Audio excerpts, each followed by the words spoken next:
All right. Sorry about the wait there. Just had to do a little cleaning up. I mean, obviously it's a little hectic. What with the holiday season and all. Which, by the way, Merry Christmas to everybody. Mm. I already got one little Christmas gift to myself, and that's Metalocalypse, the complete series. Just arrived in the mail not long ago.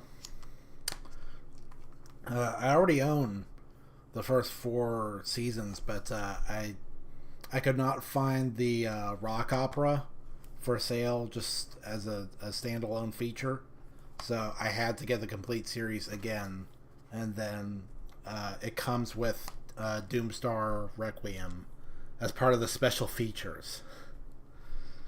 That just seems funny to me that that's in the special features. Like, that's not like a little thing. That's a feature length rock opera. It's like a movie, and it's in the special features. Okay. I also got this. These little. Got to be careful. I got the little stands that I was talking about. That's gonna help with this model. I mean, obviously it's still not finished. Haruko's looking a bit shorter compared to before. But I figure I'll go out tomorrow and do a little more Christmas shopping and pick up some super glue, because regular glue is just not cutting it. And speaking of Christmas shopping, that's why my closet is closed. I don't have the little display going on like usual, because it's all full of Christmas shopping, Secret Santa stuff, both given and received.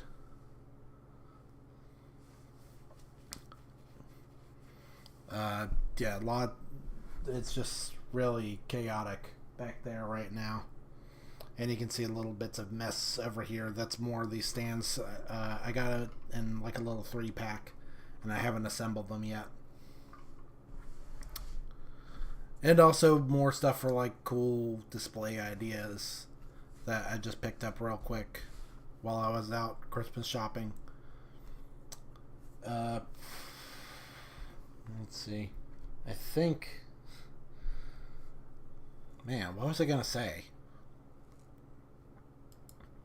Whatever. I think I'm just gonna go ahead and jump into it. Oh yeah, I needed to change the text here, because we're gonna check out the new One Piece. It's back.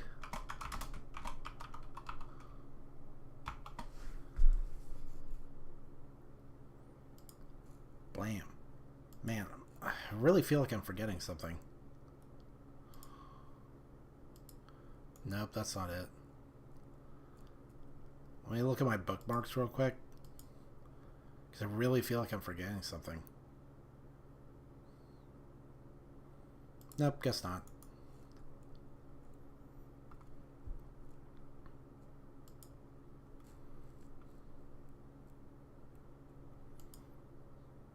So we got...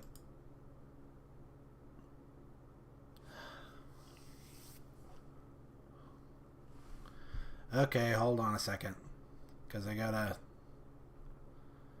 fix this.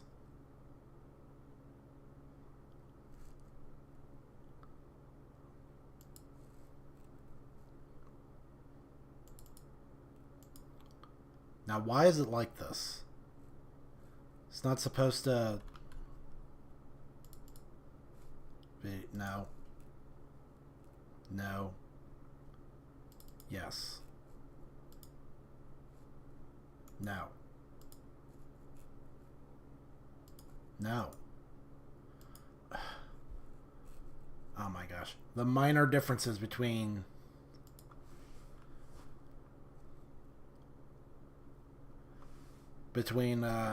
properties and filters, that always trips me up.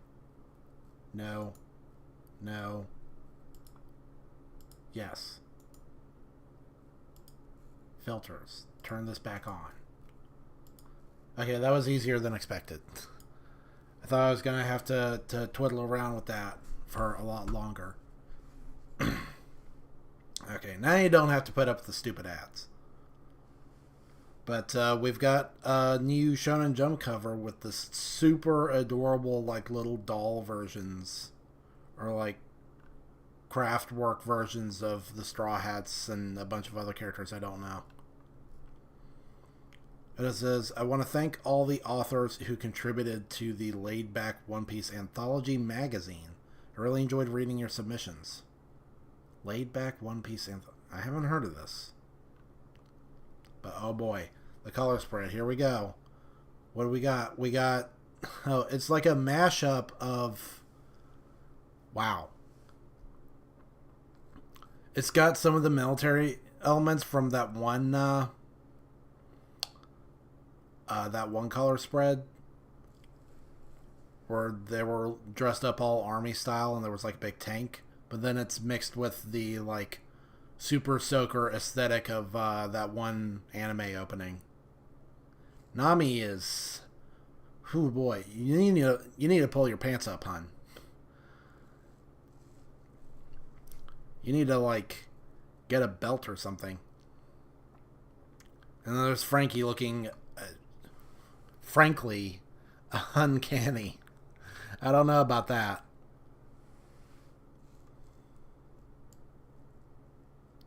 That's a little freaky. Now let's see. This is actually too transparent. I don't like that. I want it to be at least a little bit more readable. So let me tweak that. Color correction, opacity. Opacity's way too low.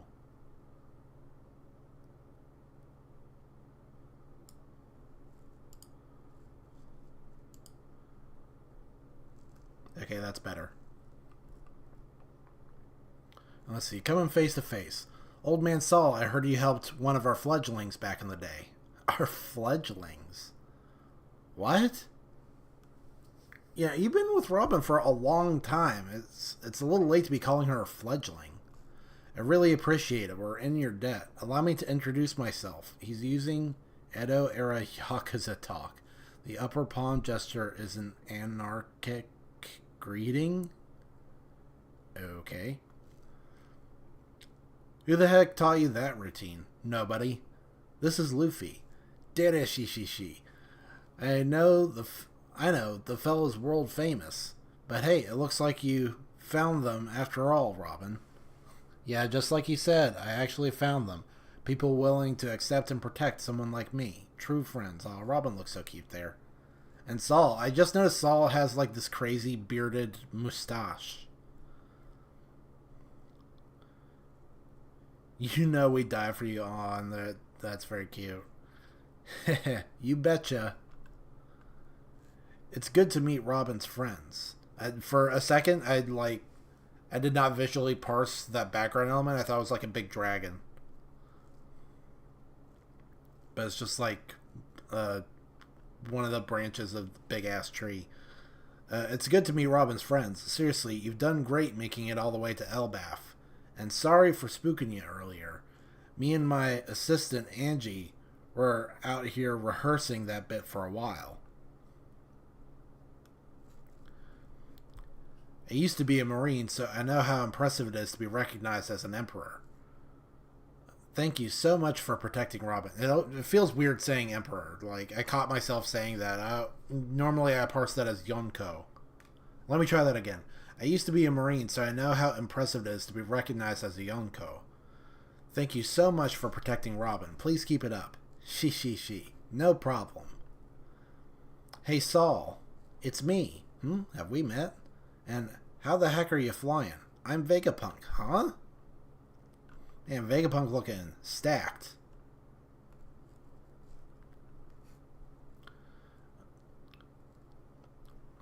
Vegapunk, it's been so long. You got all caked up.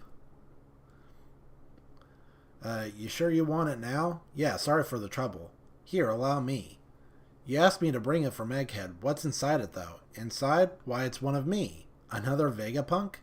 Yeah, but this clone's different from us satellites. It's a perfect copy. I used it to visit this island 20 years ago. What?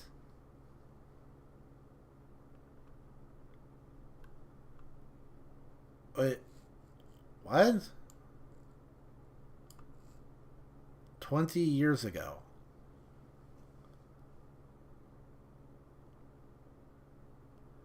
But 20 years ago, didn't Vegapunk still have the big head?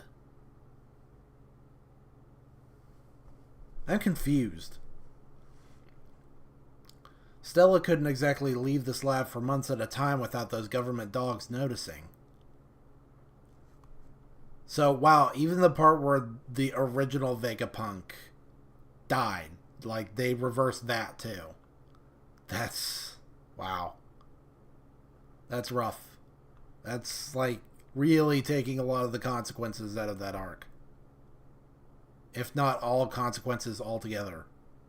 I mean, I guess the Gorosei got the Mother Flame, and Saturn died, too, so, you know, whatever. Now then, let's stop dilly-dallying and get to it. Lilith's face is really cute there. She does really look like Nami, though. Common complaint about One Piece, I know. Same face.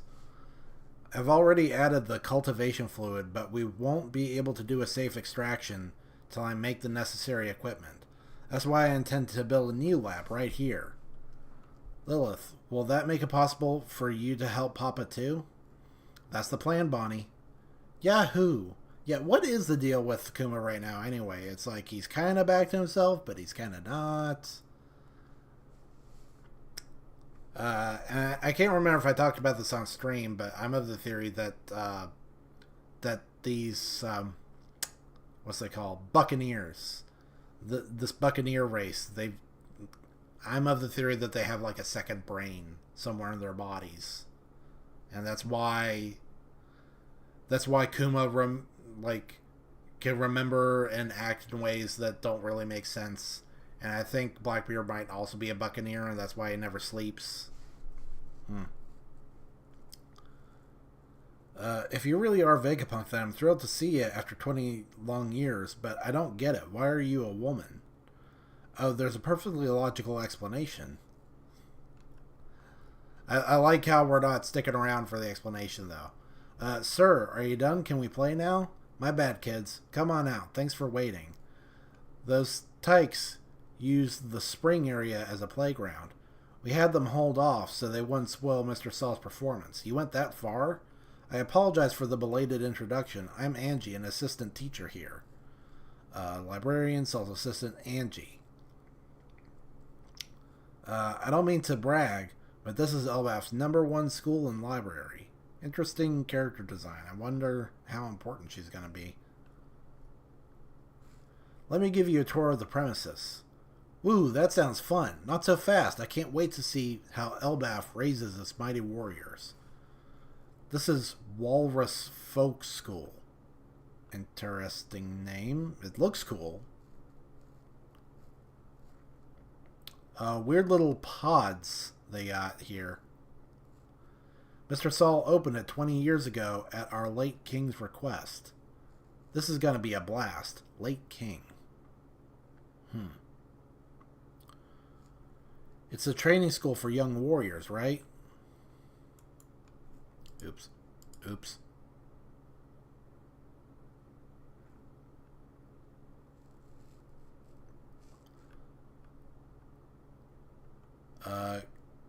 Gerd, Angie, you go on.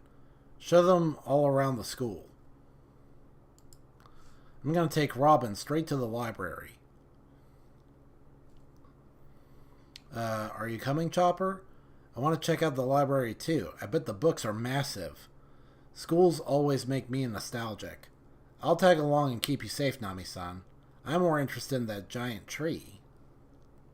Yep, it's like, didn't they say in an earlier chapter that that's the treasure tree, Adam? I wonder if Frankie's gonna make something new out of the wood. Yeah, it's huge. Let's catch those shorties and play prisoners. Yeah. Man, this really is a country of giants. Should I cut them? No, you idiot. These giants are just kids. Be the mature one.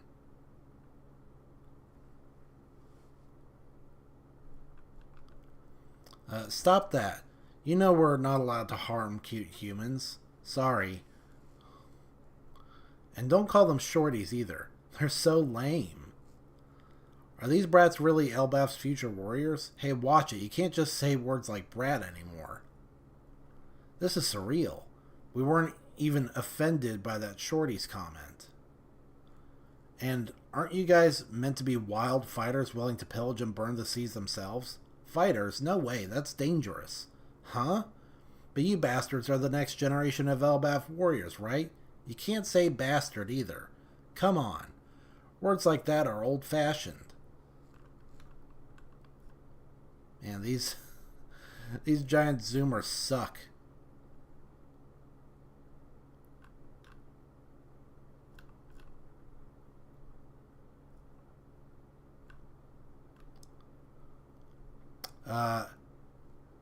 Hey, that was an adult just now. Old-fashioned, what's that supposed to mean? You should probably move. You're gonna get told off. Oh, boy. Oh. You're standing on Miss Ripley. Whoa. Walrus Folk School biology teacher Ripley. Oh. Okay. She is. Oh man, I'm getting a little bit hot for teacher here.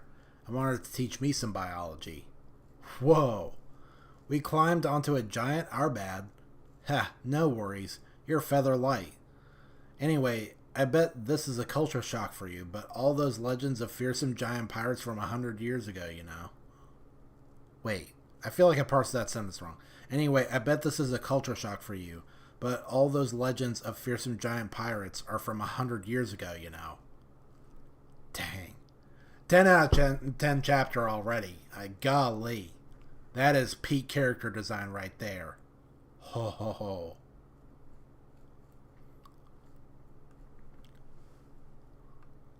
Oh man, Gerd or Gerf or whatever her name is, she's got some serious You know what? No, not even. This is not a competition. Ripley's way better. She's got that crazy alternative hairstyle.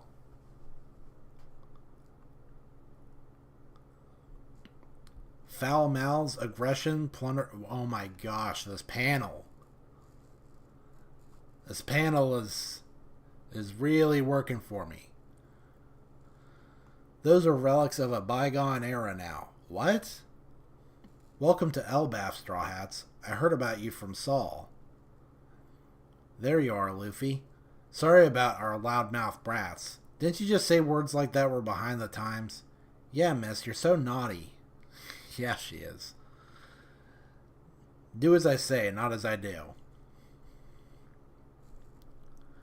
Seek to trade with other nations, not wage war. Our beloved late King Harold said those wise words. He often clashed with all the graybeards of the villages. King Harold. Huh. I thought Jarl and Jarl, you know, Mountain Beard and Waterfall Beard. I thought those were like, I guess what's the difference between the captains of the giant warrior pirates and the kings, and I'm getting mixed up. King Harold, a visionary of a king who wanted to revolutionize our country. He was slain by his actual flesh and blood, that crazy prince. The country still refuses to recognize his claim to the throne. That's why Elbaf doesn't currently have a sovereign.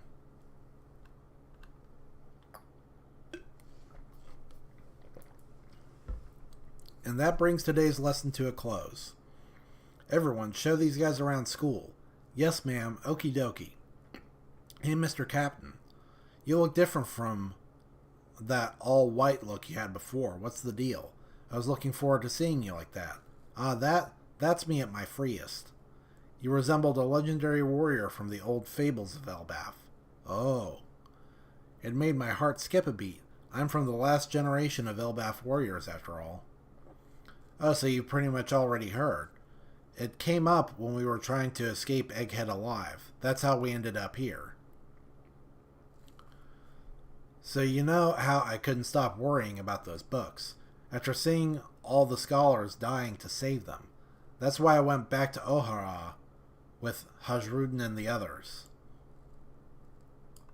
I was overcome with tears when I saw how many of them survived.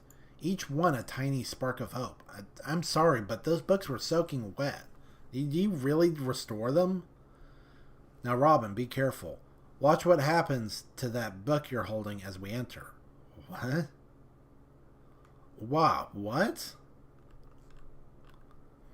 Shi. Feast your eyes, isn't it amazing? All these all these books, giant-sized. It's marvelous, don't you think? Any book you bring in here gets gigantified. Can you explain that? Welcome to the mysterious Owl Library. All the books we rescued from Ohrad 22 years ago can be found here. We made sure not to miss any of them. Not a single one. Whoa. This is the world's greatest library. Do you like books? I never thought I'd have the privilege of showing you this. Well, this is definitely a lot better than the old library, which was in, like... I mean, obviously the Tree of Ohrad was giant, but it's not, like, giant. It's not Yggdrasil Tree of Life giants. I mean, these books are pretty safe here. Protected by giants and a giant, nigh unbreakable tree.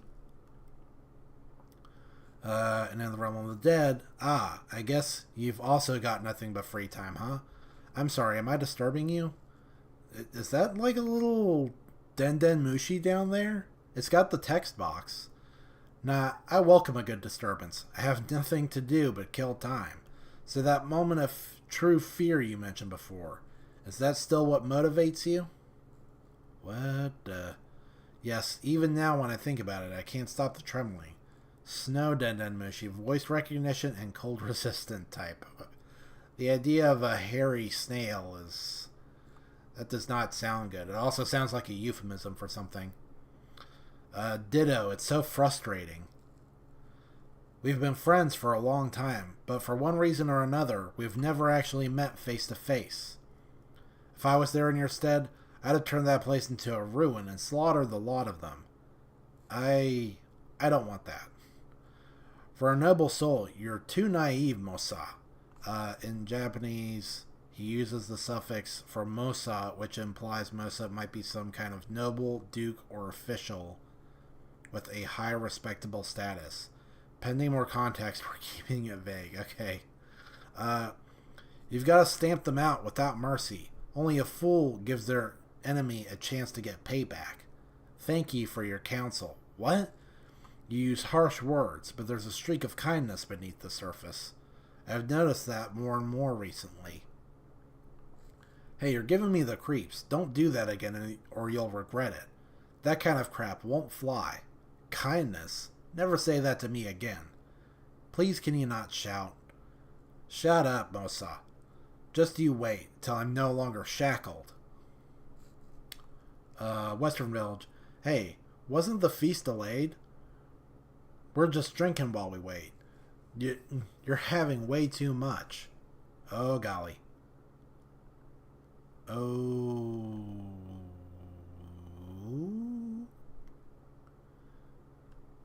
There's like a big thunder crack of black lightning. And there's two hooded figures. And there's another one of these pentagrams. And it's Shanks and another cutie?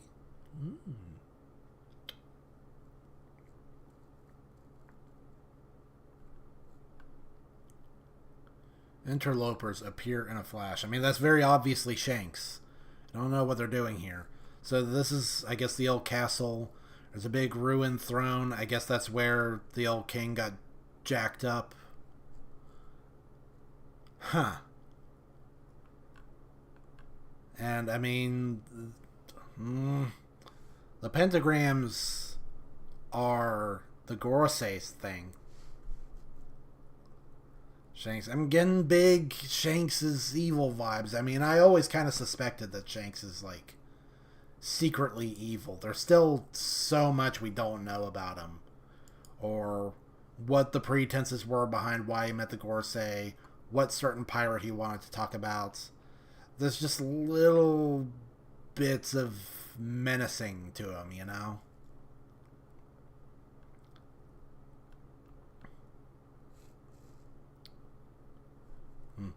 But, I mean, that's a 10 out of 10 chapter. It lives up to the hype. I meant to talk about it, but there was a lot of hype to this chapter, and I can definitely see why. Shanks is here. There's like some spooky stuff going on. Of course, I already decided that this chapter was 10 out of 10 as soon as I saw Ripley.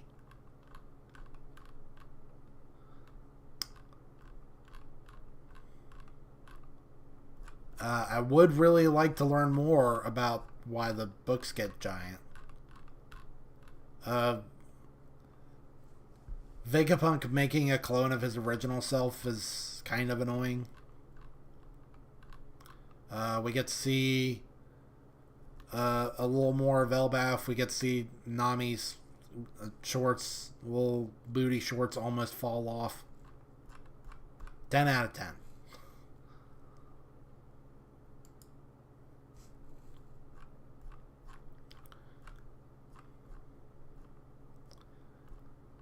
Yeah, and I guess the other thing that I wanted to talk about, I remembered as I was reading this chapter, is, well, one, sorry that my hair is not looking so great. My next haircut appointment isn't until after New Year, so I'm just kind of stuck with this look for a little while. I got the big old, like, Sora-style cowlick going on back here. And, I mean, I don't have all the time in the world to, like, go to the local, like, cheap barber and just get a quick trim.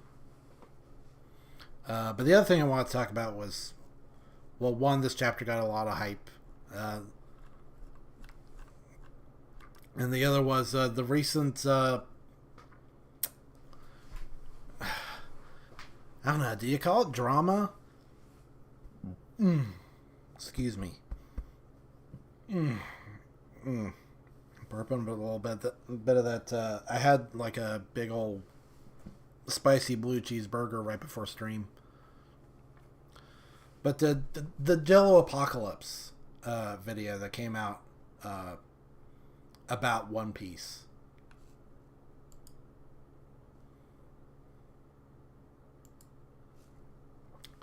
And I guess people are upset about it. You know, I mean,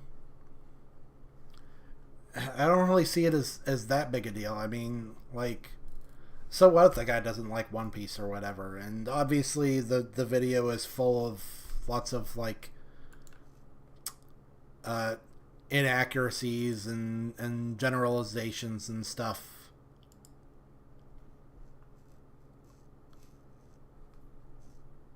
But it's just like, I feel like a lot of it's on purpose for, like, comedic effect. I think, come on. I think the issue is not so much like what Jello Apocalypse is saying, like complaints that like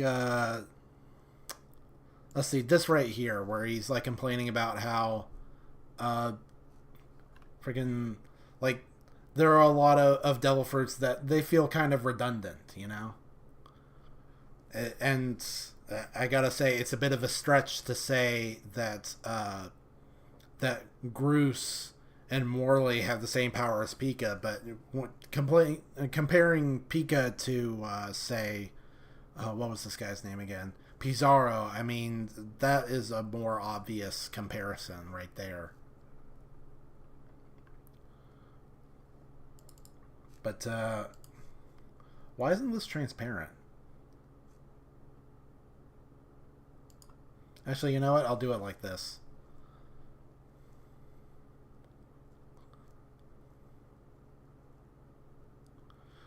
I feel like the problem wasn't what Jello Apocalypse was saying per se, but more so the tone. Where he just seems to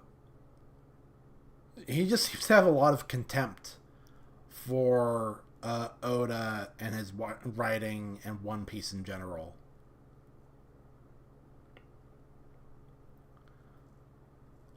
I do think some of his complaints are petty. Like when he complains about, like, this statement right here. I wonder if encouraging terrible questions like this by printing them has had any sort of long-term negative impact on the quality of the manga. Like, come on, dude, chill out. You ain't gotta be so aggro. Like, it's just a little like Q&A section. Don't take it so seriously.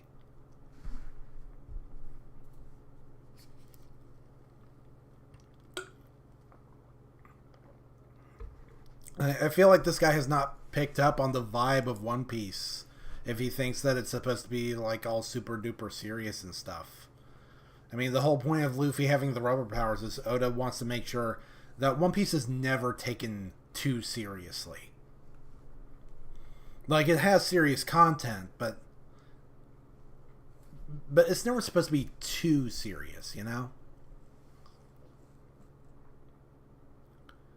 And it's just, I don't know, just something about this just seems really cringe, getting uptight about how Oda makes a decision to include silly questions in his little SBS thing. I don't get it. And he also complains about how Robin doesn't get enough one-on-one fights. But I also noticed in this little section right here, when he decides which characters are kind of superfluous, which ones can be cut from the story and still tell the same story, he gives the axe to Yama and Black Maria, which are two of only like five like noteworthy fighters that Robin has ever beaten in a one-on-one. And so I don't know, it just seems really silly.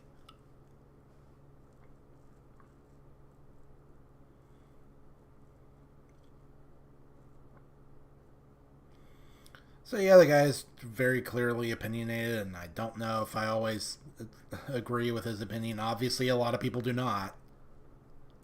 But I think the biggest issue was just the tone, because a lot of the takes in this video, they are not hot takes. They are ice cold. People complain all the time about how One Piece's art has gotten really cramped. There's not as much negative space anymore, or how there's too many characters, like, and not all of them are strictly necessary to the plot, or there's real pacing issues where it gets pretty slow at points. Like, these are all cold takes. It's not what he's saying, it's how he's saying it, I think, is the real issue. I don't know, but that was just my 2 cents on it. I don't think that the situation is as huge as a lot of people make it out to be. But it's really caught fire in the One Piece community. Lots and lots of people making their own like responses on YouTube to this video and getting really uptight about it. But I mean, it's whatever. This is probably just going to get forgotten soon enough.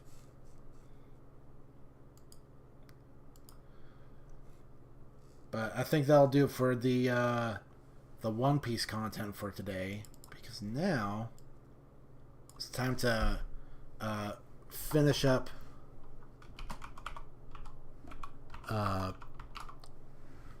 Netflix's Last Airbender. And I can't type.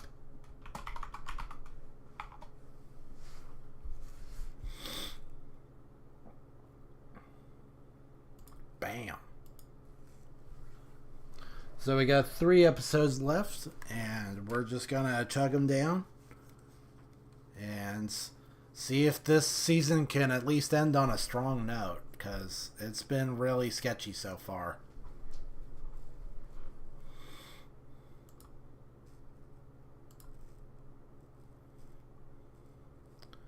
I mean, that kind of already told me right there. You probably caught it, but I already got a pretty good idea of what this episode is going to be about. It's also called Masks.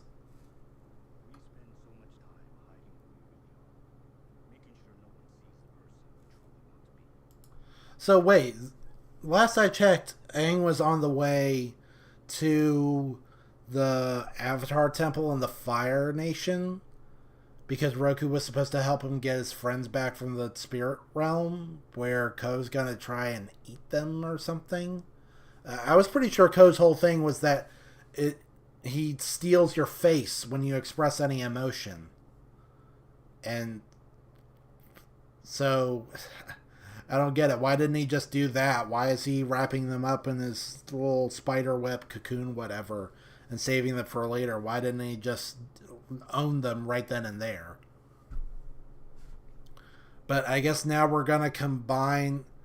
See, that's what this is. It's combining it with the episode about the blue spirit. That was one where Katara and Sokka were sick, and then he Aang to go find a cure for their illness, and then Aang like runs afoul of the Fire Nation, and their archers gets caught, and then the blue spirit saves them.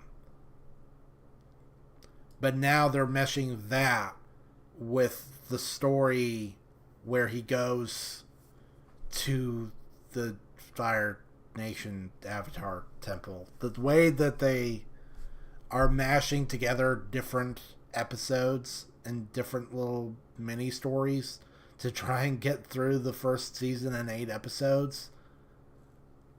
I don't know. I don't really know if I agree with that creative decision. It's been pretty rough so far. It's been very disorienting. There's been a little too much going on in a lot of these episodes, and not all of it makes sense. But we'll see. We'll see.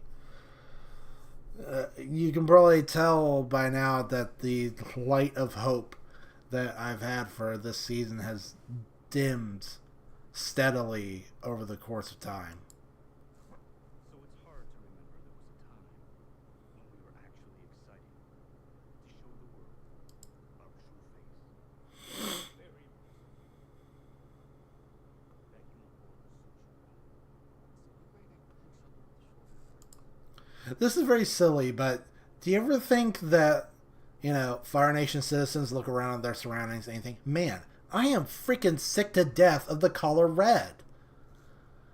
I know you got to do something to visually indicate, like, we're in the Fire Nation right now. We're in the Earth Kingdom, but golly, these color schemes, and this isn't a complaint about live action. This is a complaint about Last Airbender in general, because the cartoon did it too.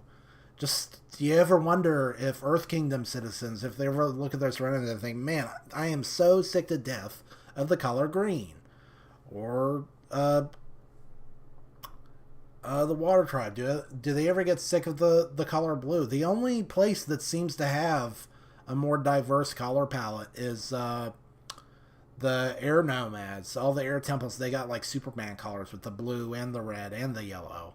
And then, like, gray stone on top of that. But I think my eyes would start to hurt living in the Fire Nation after a while. Just looking at all this red. Golly.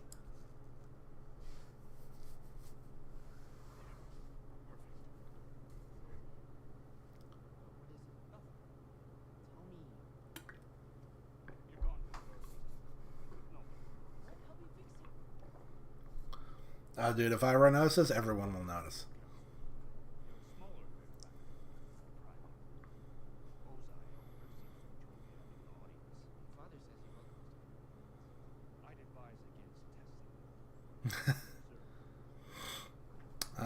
So we're having a bit of the flashback from the storm.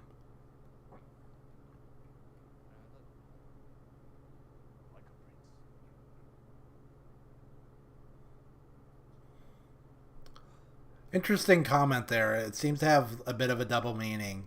You can tell early on that I was worried about Zuko turning into his father.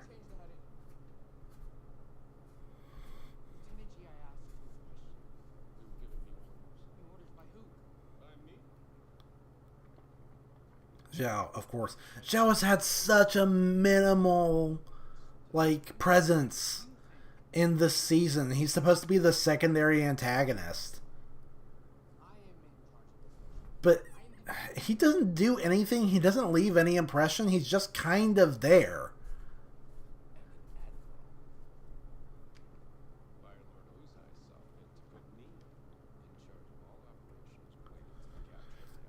Instead, his presence has largely been overtaken by Lieutenant G, a character who looks a lot like Zhao and only serves to confuse things.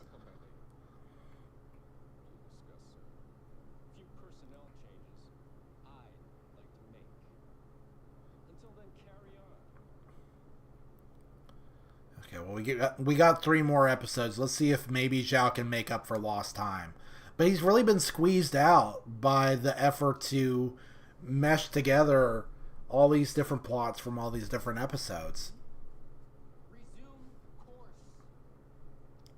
Are we even gonna get the deserter where we meet Zhong Zhong? Is Zhong Zhong gonna get phased out? Because I don't see how they can squeeze him in.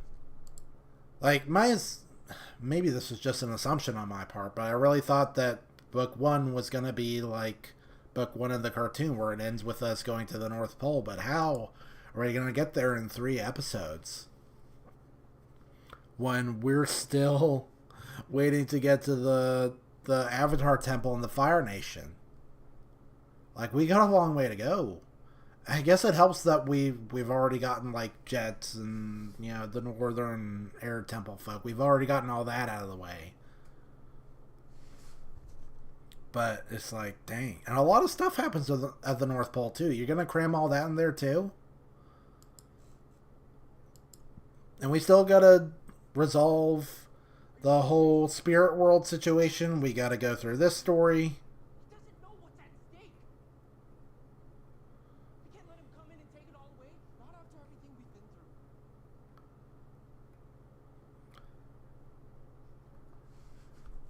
I cannot get over how much of a mistake it was to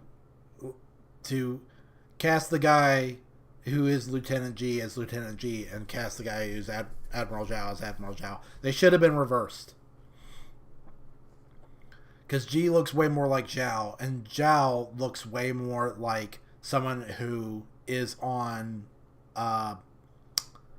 Zuko's crew. I don't know if his name was ever dropped, if he was called Lieutenant G, but I remember, you know, in the episode titled The Storm, you know, where we get the whole flashback about how Zuko got jacked up by his dad after the war meeting.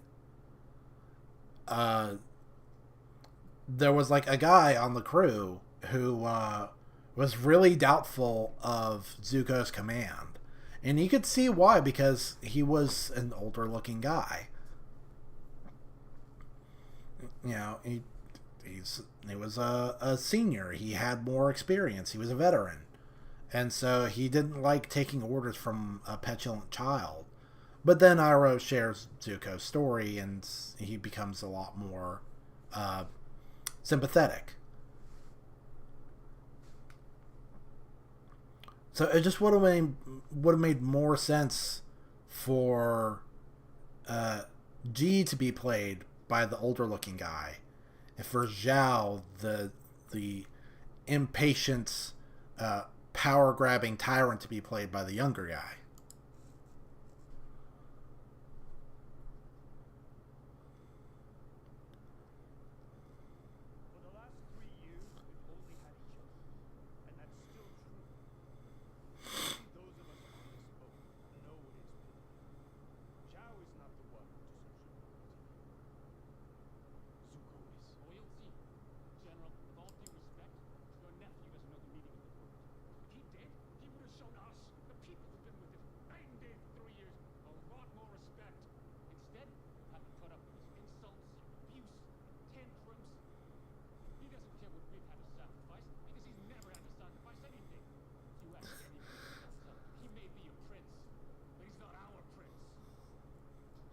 Oh no.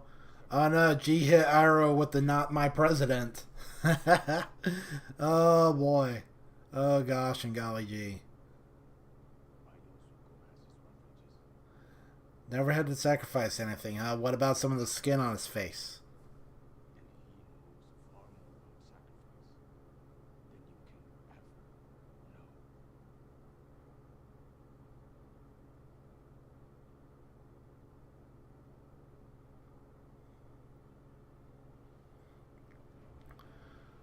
boy. I hate these title sequences. I hate them. Because they're all wrong. This is the first season. It's supposed to be all book one, water. Not book one, water, but also earth, but also fire.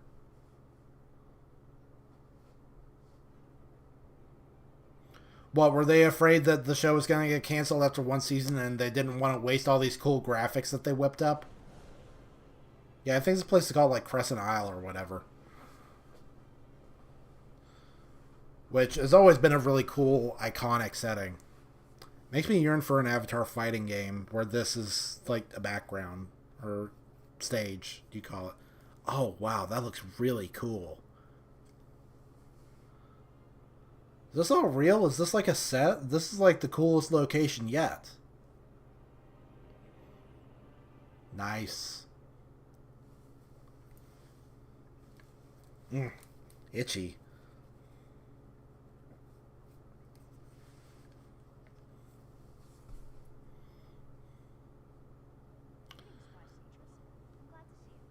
That's a stupid long hair.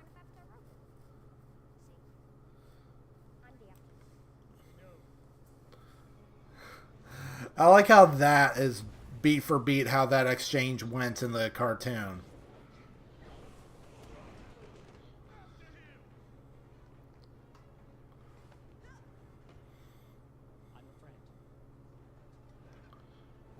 Oh my gosh. The way this is being done is so... No, this is too fast. This is like watching the cartoon and fast forward. So much is going on so fast. That scene didn't have any time to breathe. Oh, June. I gotta make a clip out of the scene where I talk about how it'd be cool if June showed up. And then right as I was changing my mind and I was like, maybe June shouldn't show up. I don't want her to get ruined. She then shows up on cue. Ooh, that's cool looking.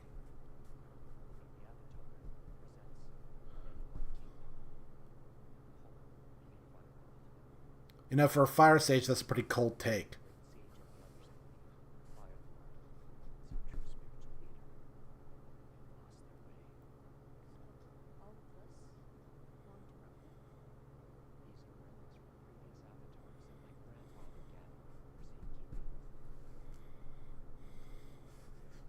Got any cool weapons?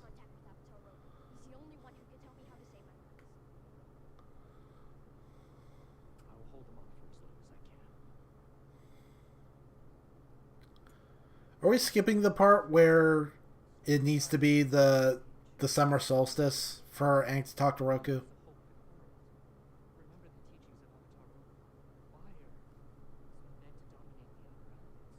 Dude, you are 100 years too late to deliver that sentiment.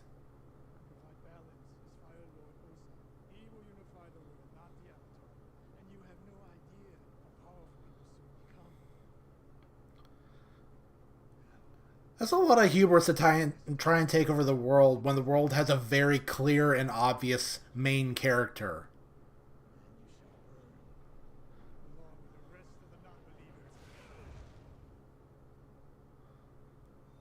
Like, there is no mistaking who the Chosen One is. Yep, we're skipping that.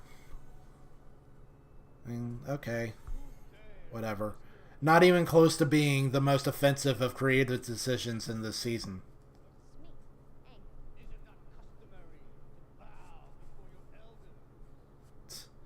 Roku's messing with him.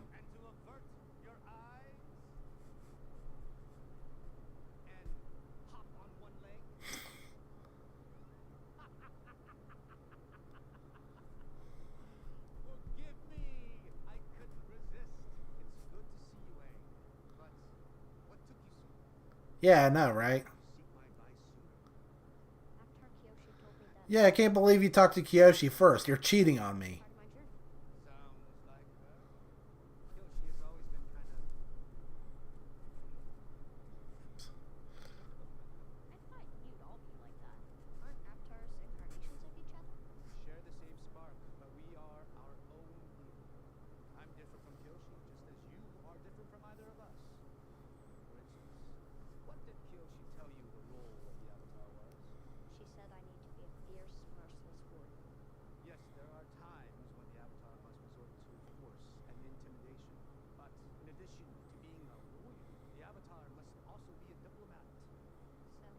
This Roku is weird. I don't know how I feel about him. We can try, but there are consequences. His tone is all wrong. Painful consequences. But like Yoshi, I am here to aid you in your journey. Anything you need. It has to do with Anything but that. You don't understand. No, you don't understand. Ko is a predatory spirit who can hurt you in ways you can't imagine. Just ask Avatar Karuk. I don't have a choice, and I'm running out of time. He's captured my friends, and if I don't do something, we'll be lost forever. Please. I heard you defeated him once. No, I never defeated him. I only managed to take something from him. Huh? You come to return what you stole from me. What did you take? What? A totem. It represents something that Ko needs and cannot forget. The pennant belonged to the Mother of Faces, an ancient spirit who crafted faces for all living beings. Oh my gosh, I think this is like lore from the comic books or something.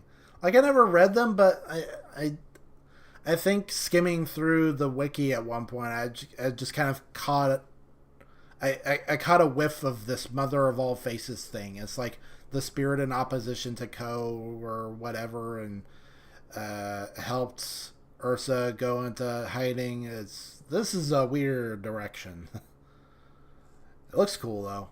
Looks like something from Magic the Gathering. It's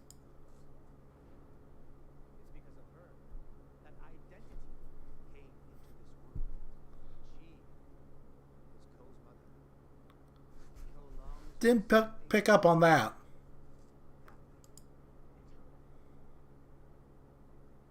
Sounds like something you'd be willing to trade for.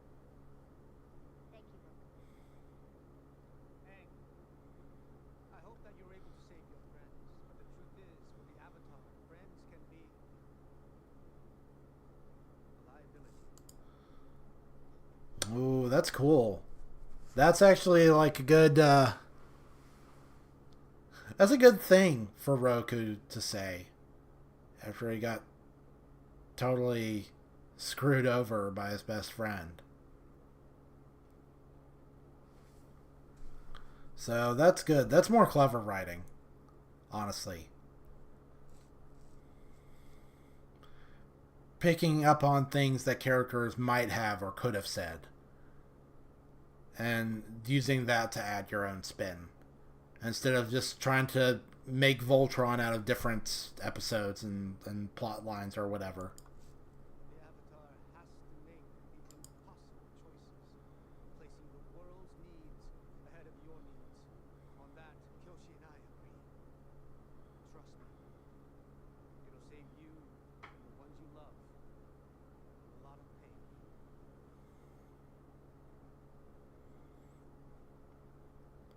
So that guy's getting roasted right now.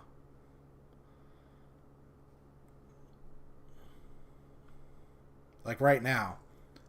Like the fact that we can't hear his voice now. Wait, it's a physical thing? When he said totem, I thought it was like an item, but like a spiritual item, you know? More of like a concept or an incarnation, not a physical totem. How does that work?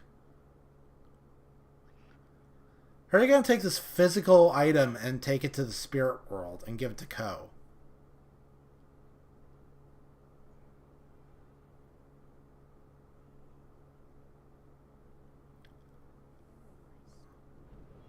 Oh, I thought he was playing dead. Oh, June. I don't know why. For some reason, I thought Ty Lee was going to jump in here.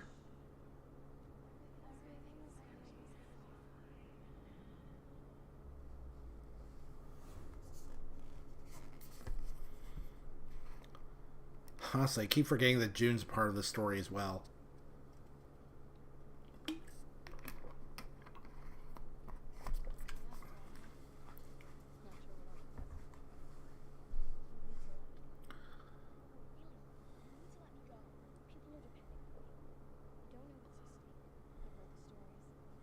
Now, why did Aang get knocked unconscious? All the poison's supposed to do is paralyze you, not knock you out.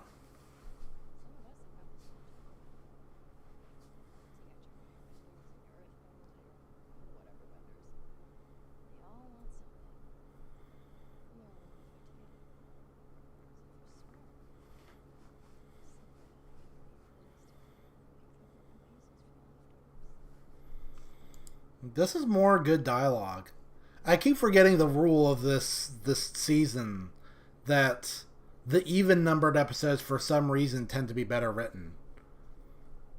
This whole series is almost, it's weird. It's like it's written in pairs where the odd numbered episodes will give you a lot of setup and it's really really crappy, but then they'll pay it off in the even numbered episodes and it's, well, less crappy.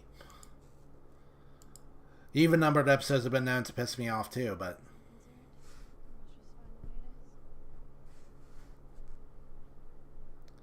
if it seems like I'm fidgeting with something, it's like I had breakfast here and there's a little bit of syrup stuck to the mat. I should probably just throw it in the washing machine. You actually got it. Feel free to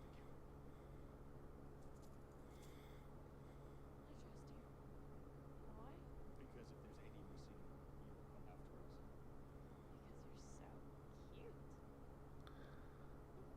She's absolutely playing that old man.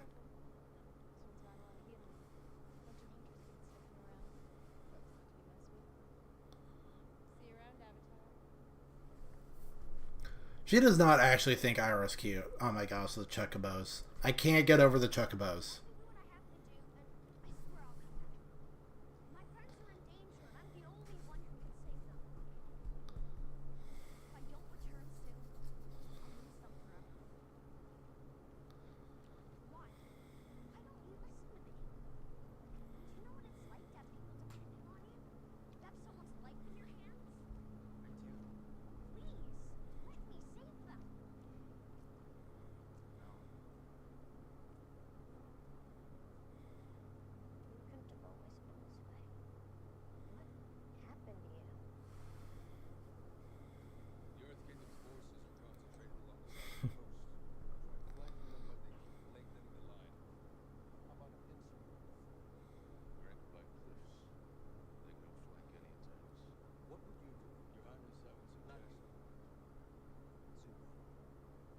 What?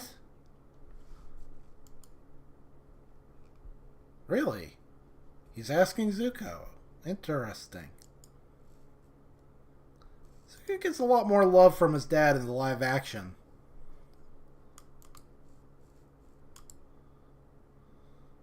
What is that? You don't think Flix can escape from the jungle? Didn't you hear the children?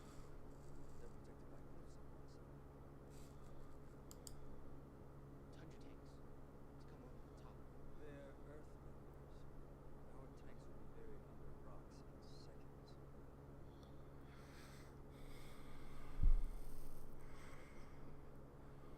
General. Nuclear Prehensive Division. Here. The enemy's firepower focused on that diversion. We can launch enemy attacks here. And here.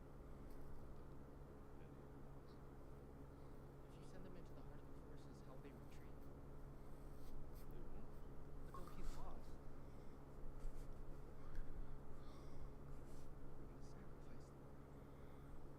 Sacrifice them. That's War Kid. Yeah, exactly. It do be like that. What division do you suggest? 41st. Mostly new recruits that whisper the word.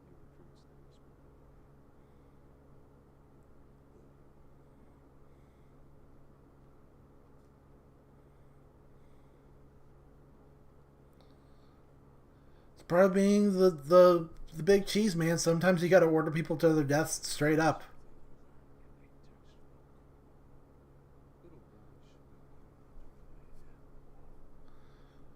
Worrying about everybody coming back alive. It's a terrible plan.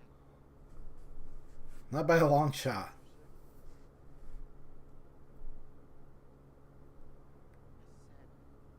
It's a terrible plan.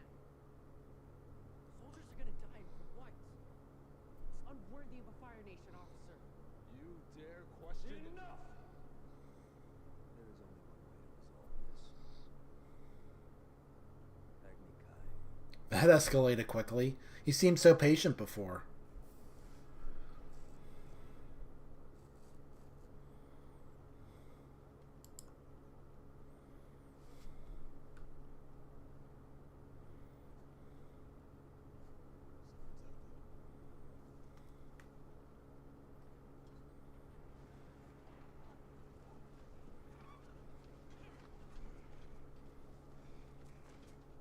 Let us through! You know who I am? Of course we do. Just as we all know you're in defiance of my orders, which means that by disrespecting me, you're dishonoring your father, which I guess should. I mean, come on, look at me. I got the cape. Can't you see the cape? I'm in charge. Respect my authority. Take the evidence. Look at my cool cape. I'm Superman.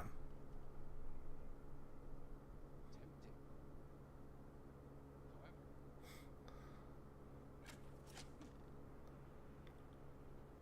Oh, Ozai was gracious. dick move, man. Said they can shoot the wings off a glowfly from 1,000 paces. I imagine this shouldn't be much of a challenge for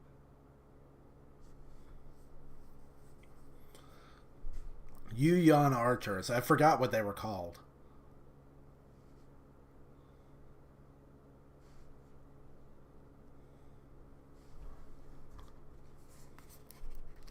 Okay. No. Hold on a second. This stance that all the fire bros are taking. That's so goofy. Look at that.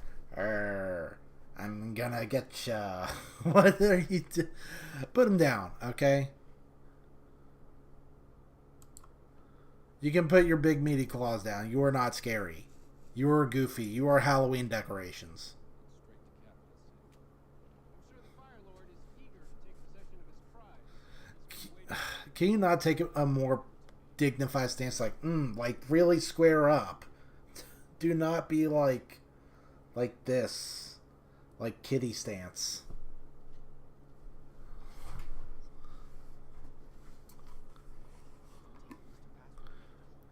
Goofy ass fire soldiers. Shall most likely stationed by the outpost. You go! Why do you think Shao told us he was going? He knows that that is suicide. Entire armies have tried and failed. Not only that, but Pohai lies inside Fire Nation. Going there will violate your actual. I don't care what Ozai does. And if he finds out, but the Avatar is lost! For now. Right now, Shao has you. But sooner or later, you'll make a mistake. And that we can make up for. Until then, patience.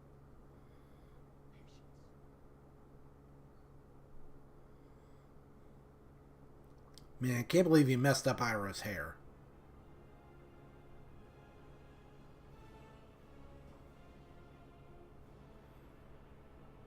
Dang, looks like something out of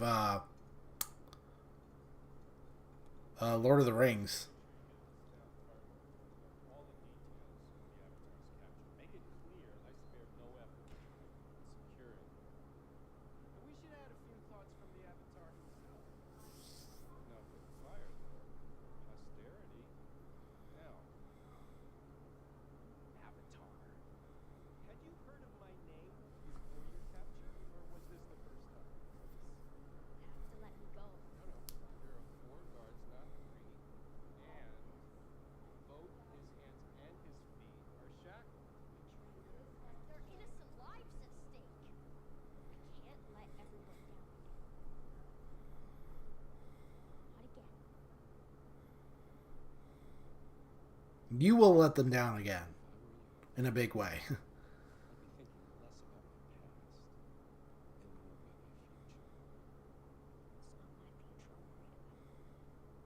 really? I'd worry a little. Oh, you won't be killed. If you die, you'll just be reborn. We have to begin our search for the Avatar all over again. So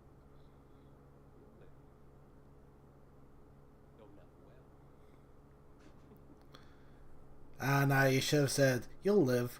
Barely. Yeah, classic moment. Ah, my Superman cape. What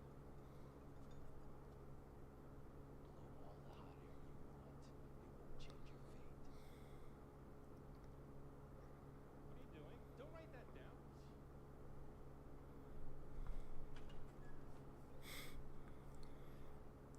Why is y'all so goofy in this version? Sons and daughters of fire. The Superior elements. element. Until now, only one thing stood in our path to victory. The Avatar. And today, Gotta get that something no that small dose of racism in there. we have captured the Avatar! This is just the first step. There will be mighty battles to be fought. But not tonight. Tonight. We will celebrate! Man, all these shredder looking dudes, their helmets just do not look right.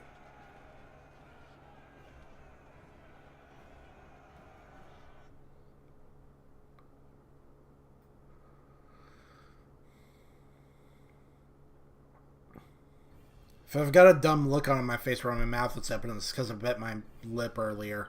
And it's really jacked up. So sometimes I catch myself unconsciously, like, nursing my wound.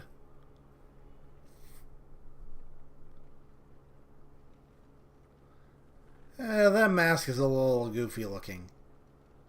It looks like cosplay. Which, to some extent, yeah, that's what it is, but... That looks good, though. Let's hope there's less fire spitting than On's birthday. Eyebrows only just grew back. Yeah, we wouldn't want to have any, like, missing eyebrow cosmetics, would we?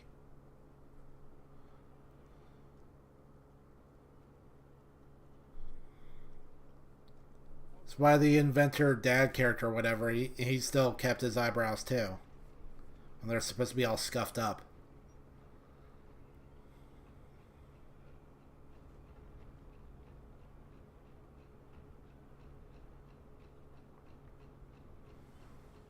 That's really cool looking. I can't remember what this location looked like in the cartoon.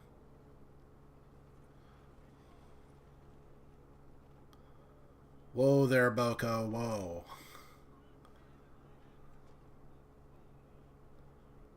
What? What was that subtitle? Man, am I glad to see your ugly butt. Great dialogue there. Okay. That seemed like an obvious clue that something was wrong, but I guess you don't care? That guy did totally see that manhole move, right?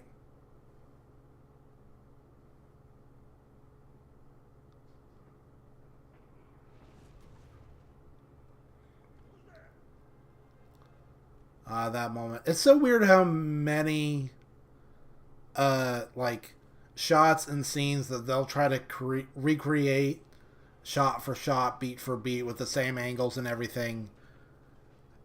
I mean, this angle's reversed.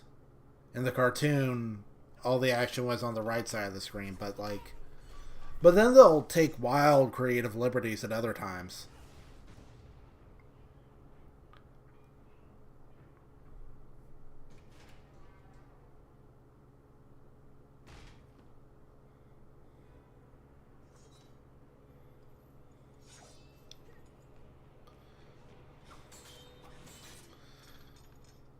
So, Aang, why didn't you use your crazy super breath to try and blow him away?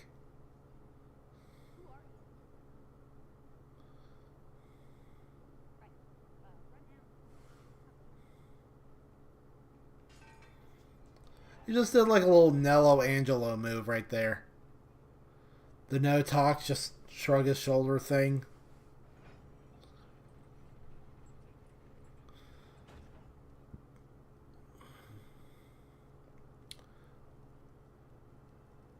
So, Aang, you can fly. How about you just go over the walls? My speech. Change loyal to faith. Sounds more personal. Also, make sure the great sage has everything he needs for his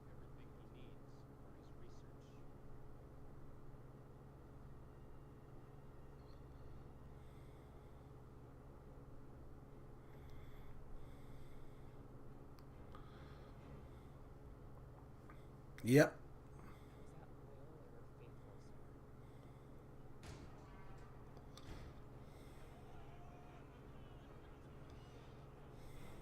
The Avatar has escaped! There, on the wall! Don't let them get to the gate! I mean, I guess Aang doesn't want to leave his savior behind, but like, come on, dude, you can just take off.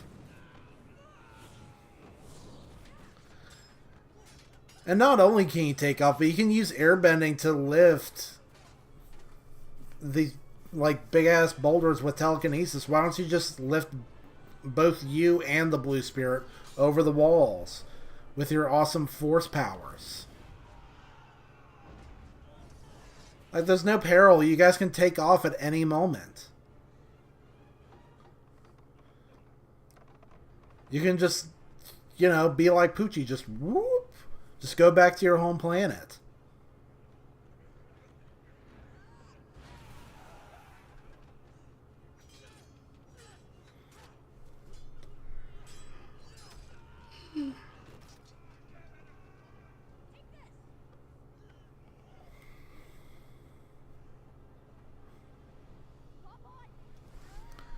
Oh, man.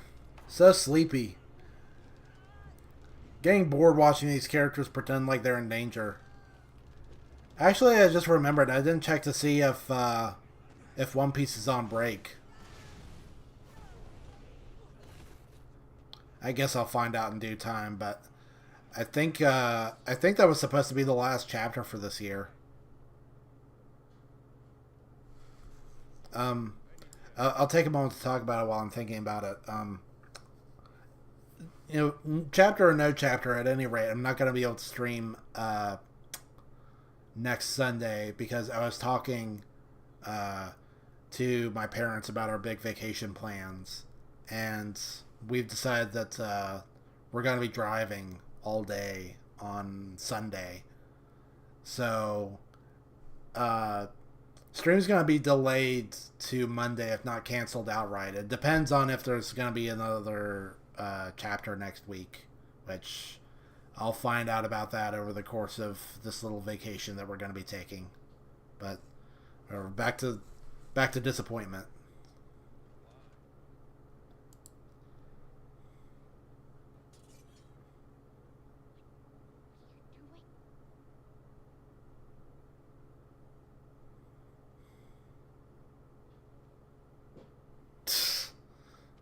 What an eccentric performance. Open the gate! Do it! Now!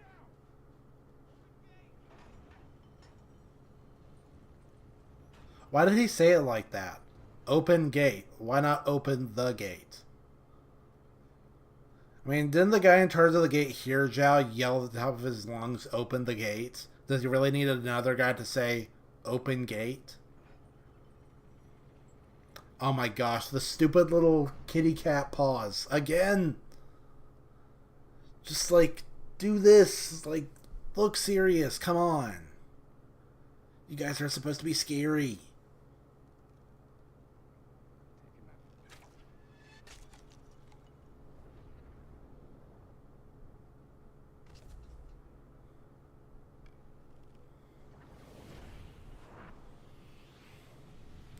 What? Kill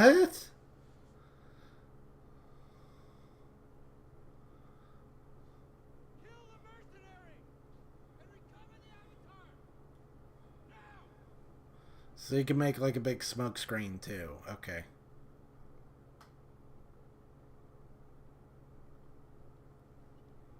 What?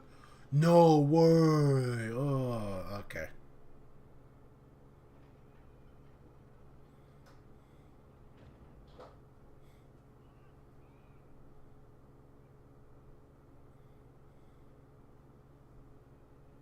Yep. How deep are we into this episode? Like a little over halfway. Because these episodes, they tend to have some lengthy credits.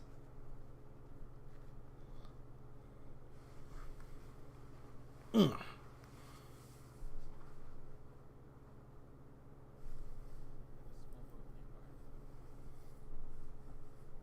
Can't go anywhere.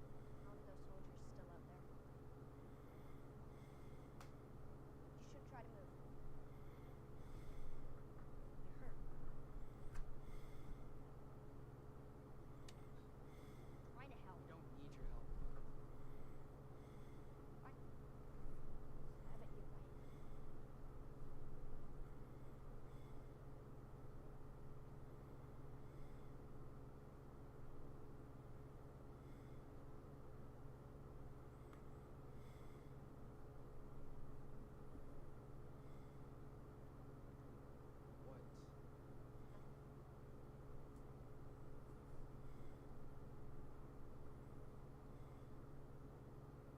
Can I ask you something? Might be a little personal. Look here or right? What? Your clicker. Look here or right? Characters are simple. I could never get them. Oh yeah, right. Zuko's weird journal. That's like a new thread in this series, in this adaptation.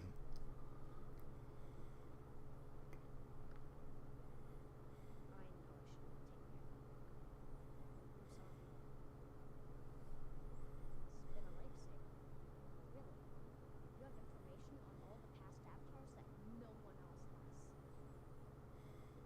All the air nomad bugs? All gone.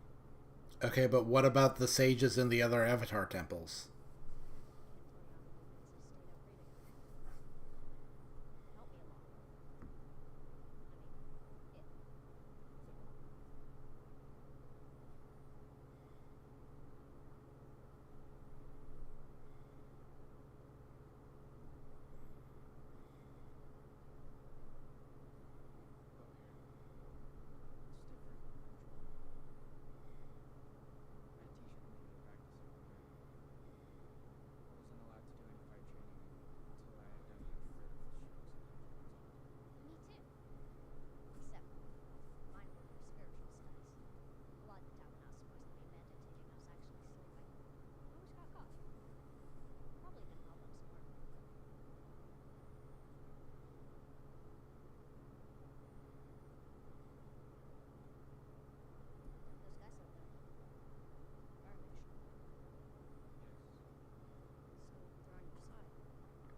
Oh yeah, Aang doesn't really know a lot about the situation. But there will be. When I capture you and bring you back.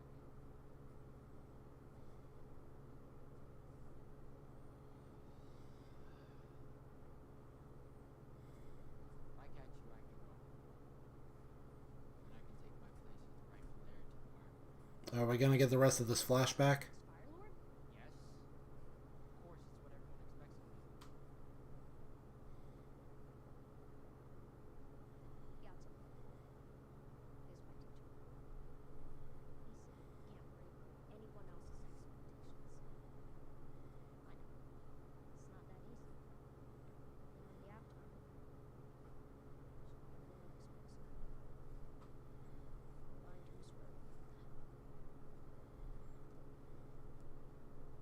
Dang. That's heavy. You don't have to be like the other Fire Lords. Maybe you could be better though. You know what the Fire Lord was doing is wrong. So you don't have to be like him. You can show some compassion.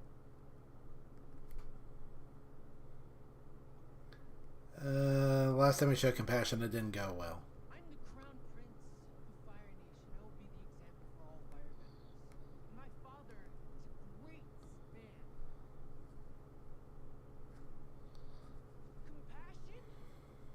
Compassion is a sign of weakness.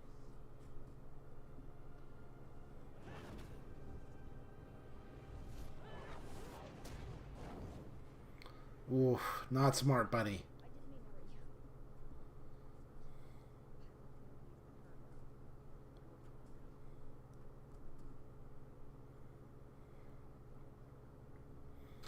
Why did your weird spirit force thing tell you that? Prepare yourself. Father? Ooh, this is cool looking. Here because you have no respect for our military. That's not true, really. Even when they come up with terrible plans. My plans. My strategy. My military. That's what you have insulted. Forgive me, Father. I meant no disrespect. Rise. No, please, Father. Rise! Brother, don't do this. He's your son. We'll see. Sick flex, bro. Make poses with me. I was just watching Alicia watch that episode. So you can learn some respect. And suffering will be your teacher? Come on, you know you want to say it. Classic line.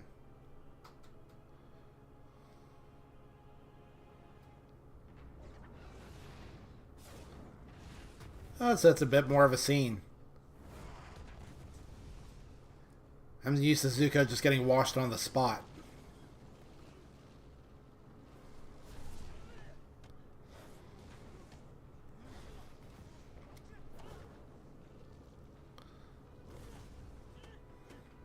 This does make it more of a spectacle. Is this everything? Give me. Like seeing Ozai slowly whoop his son's ass.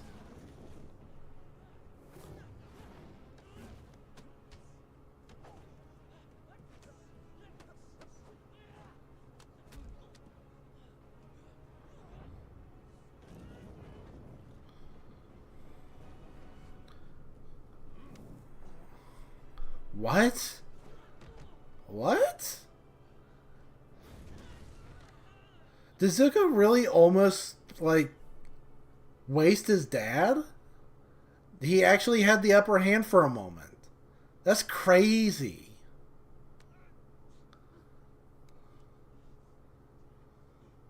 Compassion is a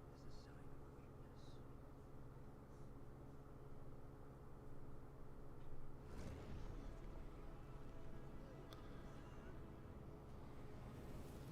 weakness. Oh.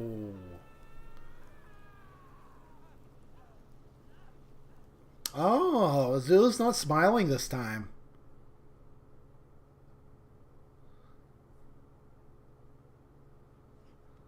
They dial back her sadism a bit.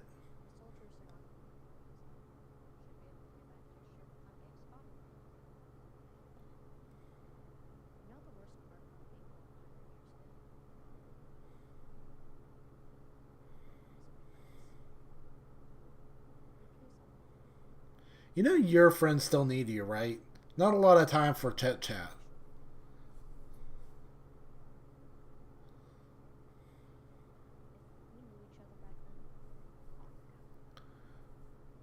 See, this talk about Aang having a friend who is in the Fire Nation isn't as effective now because he had already spoken about this before. So when he said it in the episode about the Blue Spirit, it was a bit of a revelation, but now it's not.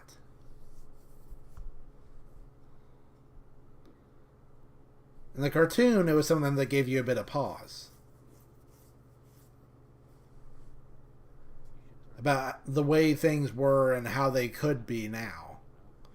Thank you. But I'll wait. You're wrong, you know. About him not caring. If anything, Zuko cares too much. Especially about the people on this ship. Of course.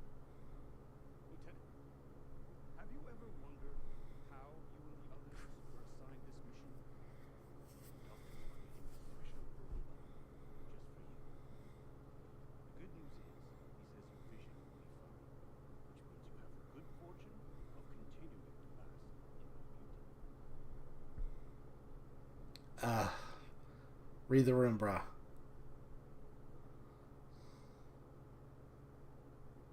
Now is not a good time. I wish to speak with my son. He's hurt. He'll recover, but he'll never heal. Ooh.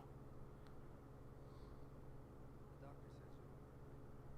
It's a sign your body is strong.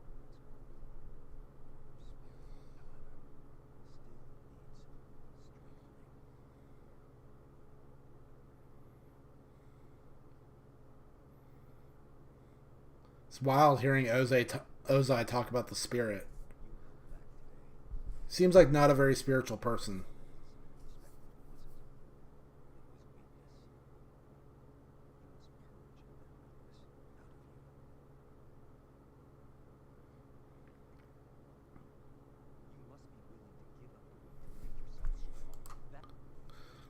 See, now that little line right there, people were commenting on it,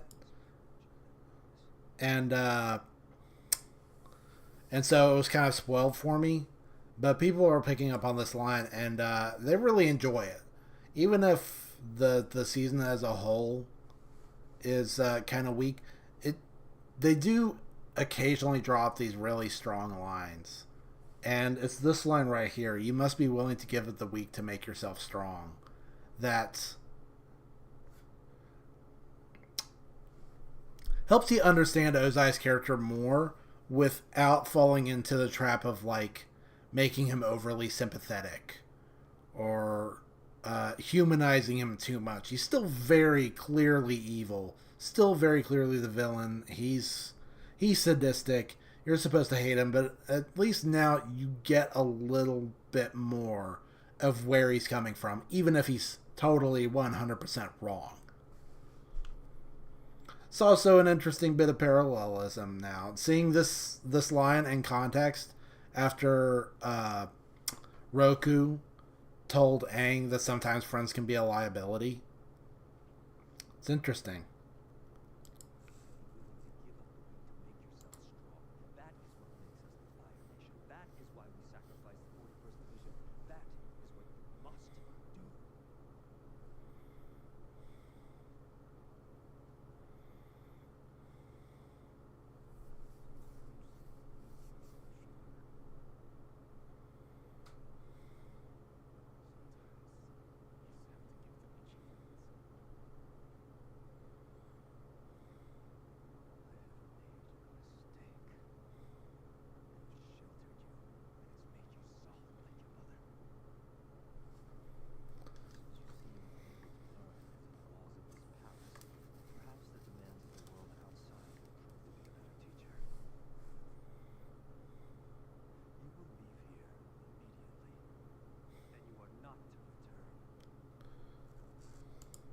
See, that's weird. The idea that Ozai feels like he's sheltered Zuko too much. I mean, maybe that's how he's felt like it. Maybe that's how he feels about it. But, I mean, I'm used to the cartoon version where he's very harsh on Zuko and constantly drilling him to get him to make up for his weakness. You know, I think about the scene where Zuko and Azula both showcase their firebending forms, and Zuko was just ass at it and totally embarrassed himself in front of his family.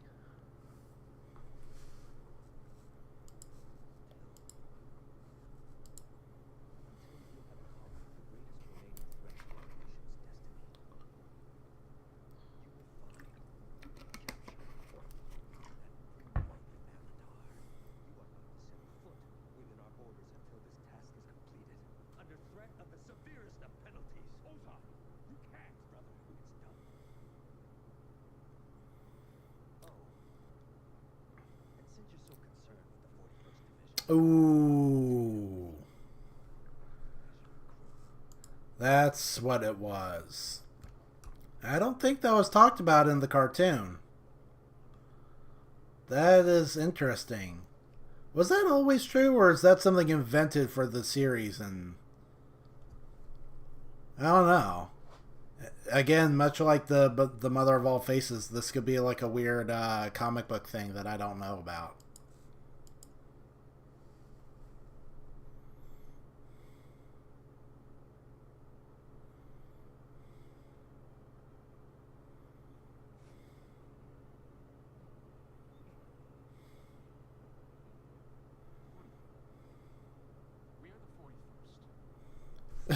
Duh. Of course. Yes. Oh my gosh. So stupid. Oh my gosh. Way to totally ruin that moment with the most obvious line ever. We're all alive because of my nephew's sacrifice.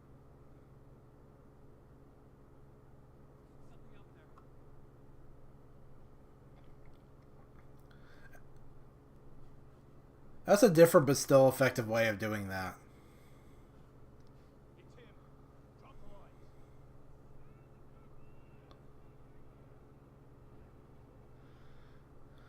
It's good. It's refreshing to see them make changes that work.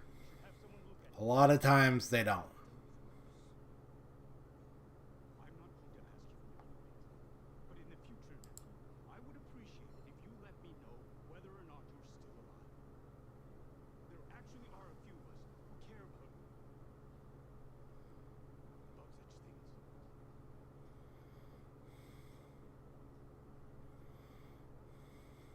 Attention! Our prince has returned. Up.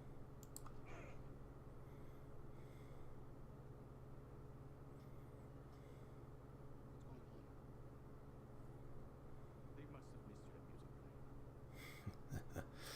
night. Can't forget about music night.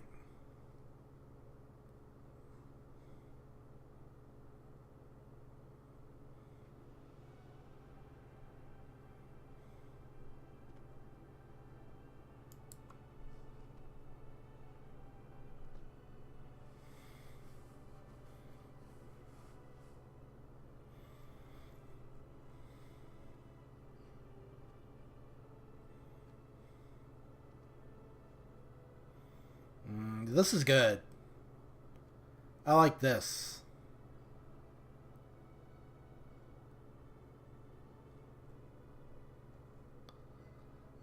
This episode's been a little messy at parts, but definitely one of the better ones.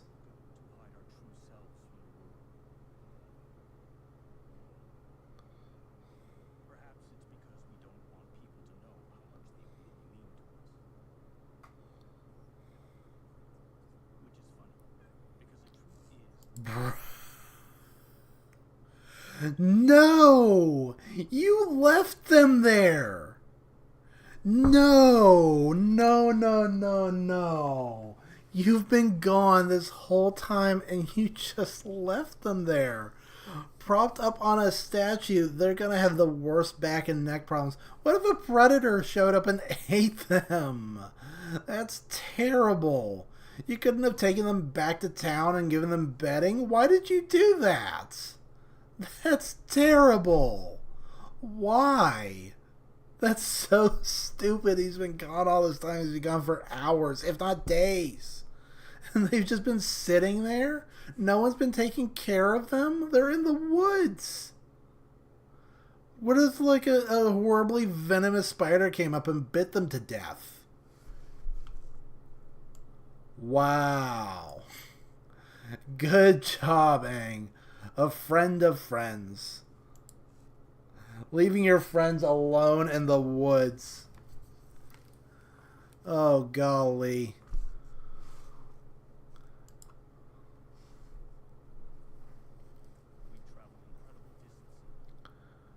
Oh, that was bad. That was really bad.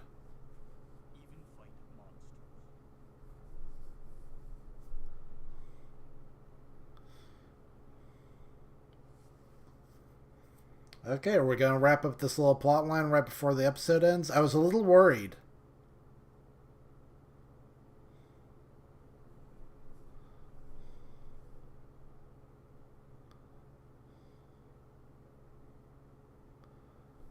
Okay, I mean, all he really did was leave it on the ground. He didn't say that you wanted your friends back in exchange.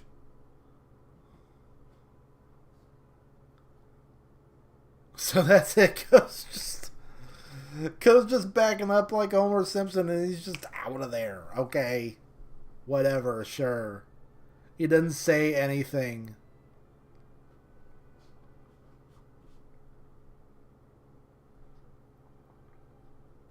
But I suppose it can be scary to admit you need people.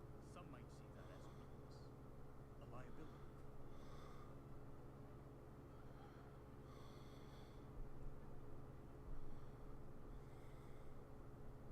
After all, what greater pain is there than losing someone you love? Wow, so Heibai did not have anything to do with the story. Finding out someone you love has left you behind.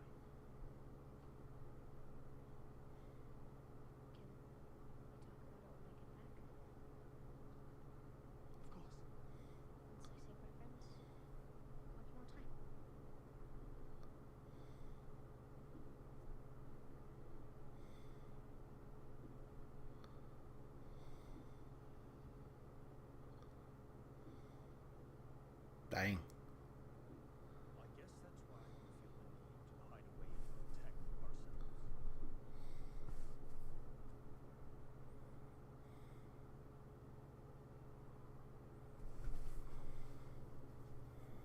Dang.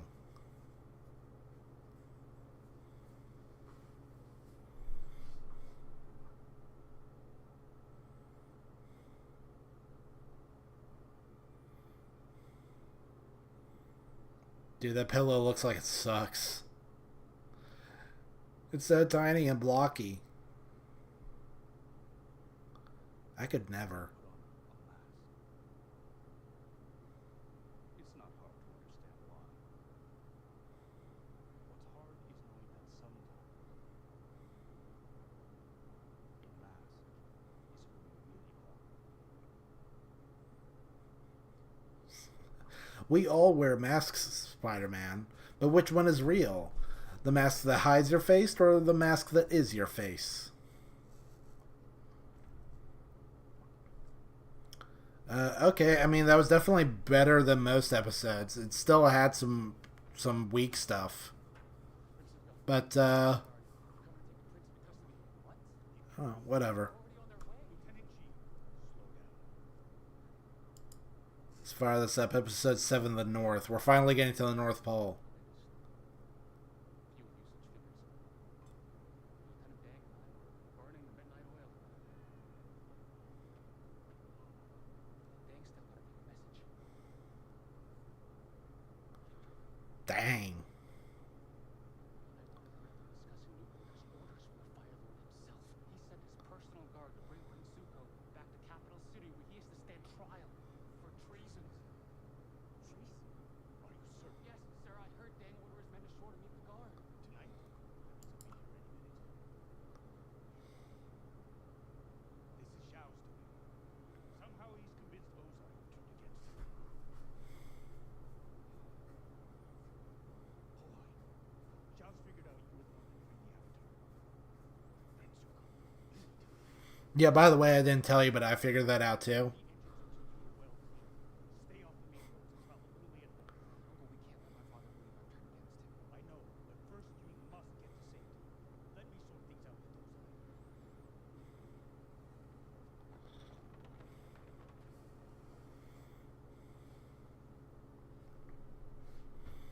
Golly. Wait, aren't we?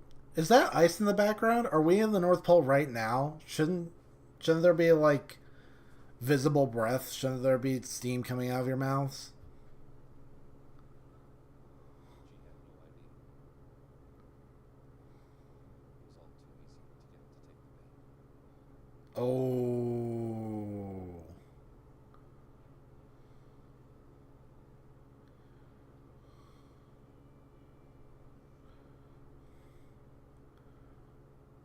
Ooh, this is actually smart.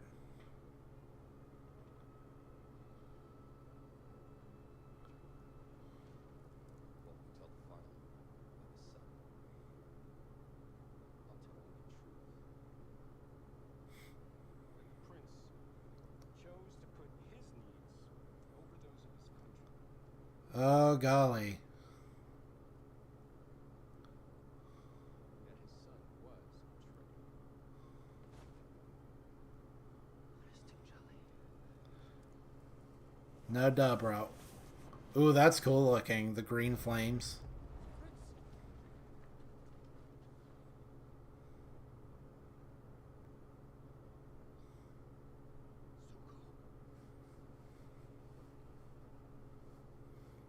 Now I need to deliver my condolences to General Hart. I'm sure he's been through a terrible shock.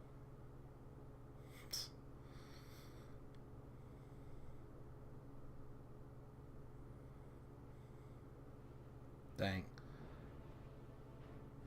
And now the intro's different again. Come on, bro. This looks a little different from the old Book One Water intro, though. Or no, this is water. It was air before. Ugh. It's not his own. It wasn't anything like I thought he'd be. Just seemed so alone. I'm shocked. So, Aang made a connection, right?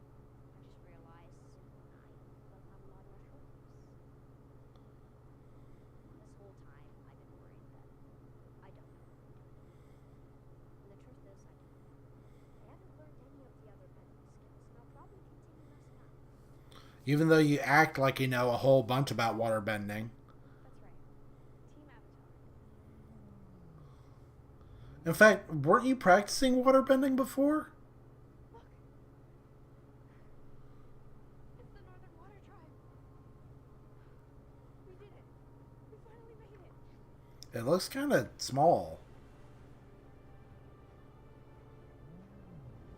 Okay, that's better. It was looking real teeny tiny before. Ah, it does still look super cool. Avatar, welcome. Tag Nikella. Oh, apparently it has a proper name. Okay. Beautiful. It's perfect.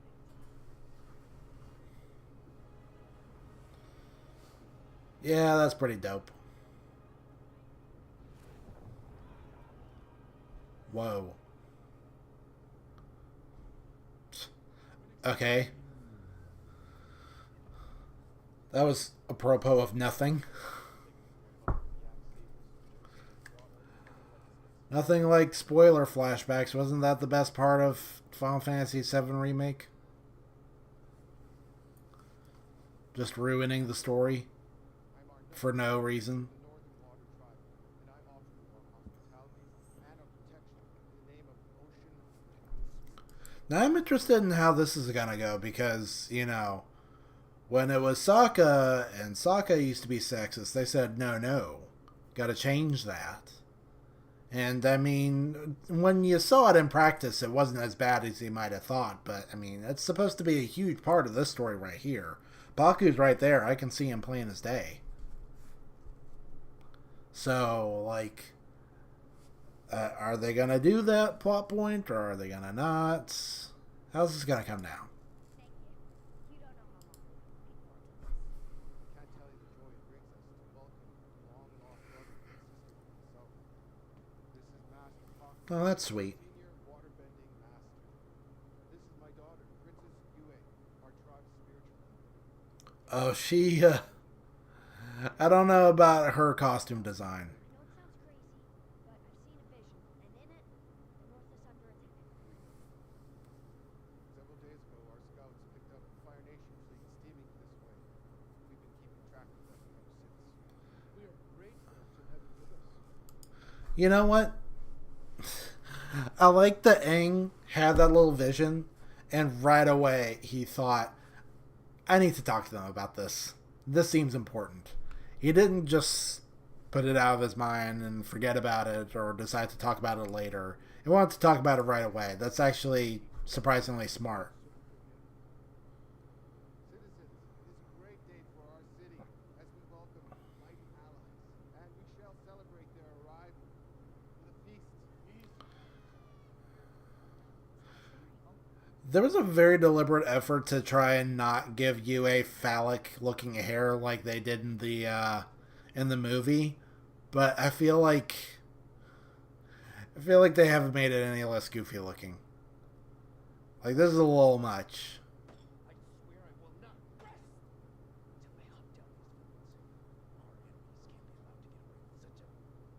Our enemies can't be allowed to get away with such a brazen crime. And I'm going to start the hunt. I know who did this. Oh. Ozai's lost all shred of humanity. He's become so obsessed with conquering the world, he cannot tolerate anyone getting in the way of this. Not even his own flesh and blood. For some reason, I thought Iroh was still going to say pirates, even though the pirates have been written out of the story. Does make what I'm about to say a bit odd. Fire, I mean, the guy playing Zhao is so hammy. the honor of leading a great armada with orders to conquer the North. We know the Avatar is headed there, to the last great waterbender stronghold built so high. I'm setting out to take it. Forgive me, Adam. But you weren't the first to come to mind for such a move.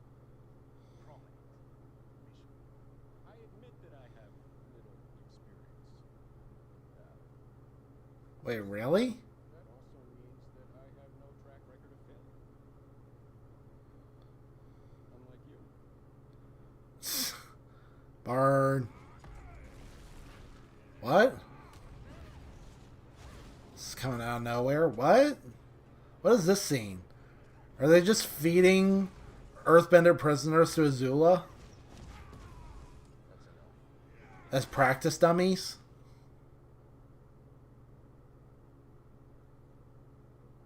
Fire Lord deems your performance below average. But I defeated him. What? Them at least 2 moves early. Thus, you will undergo another trial tomorrow. You realize this is being games with you, right? I didn't feel like a game when that boulder was flying at my head. Just saying. Your father already knows you're the best. He just doesn't want you to know it. Let my father empty his prisons. Send every bender he has. I'll burn everyone in the world until he admits the truth. The truth. I'm the one. Sheesh.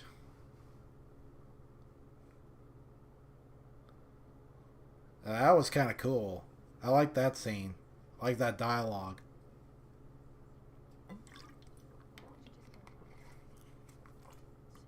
Those chairs look agonizingly painful to sit in. They look so outrageously uncomfortable. They're just made out of spiky bone spikes.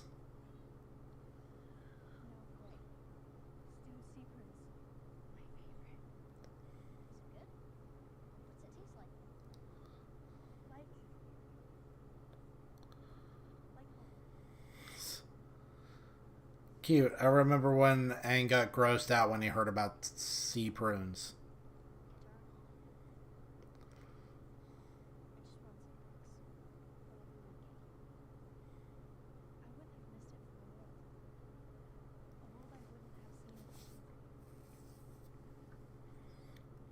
So, enjoying the food, are we?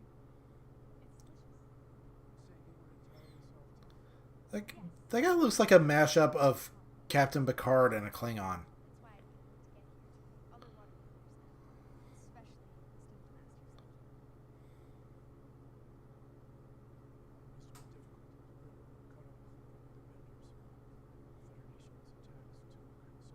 took so much from the Federation. Hey, I just realized Katara still hasn't learned how to heal people. Because we just totally skipped the deserter.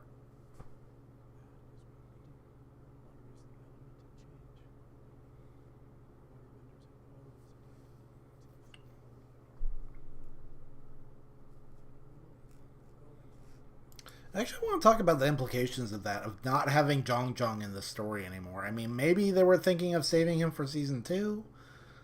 Because they're really, you know, hopping around in this plot in crazy ways. But, I mean...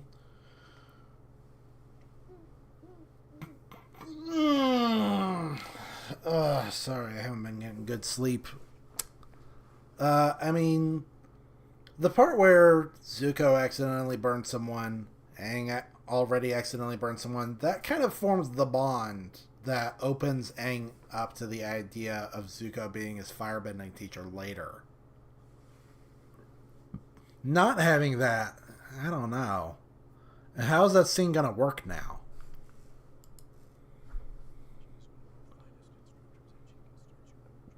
So now she's gotta learn how to heal. And then she's got to learn that this Paku guy is kind of BSing her.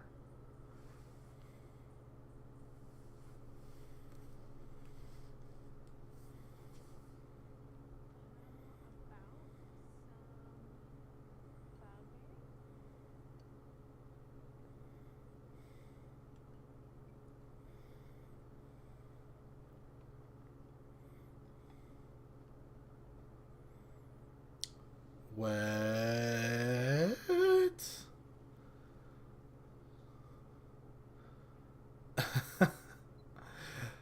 Okay, using water bending to make ice cream is pretty hype.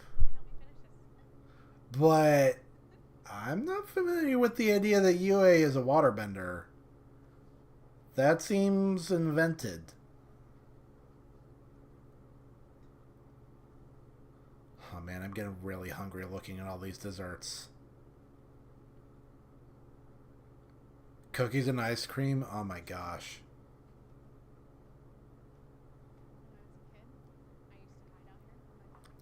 There's a new joint in town that does cookie and ice cream sandwiches that I gotta check out again sometime.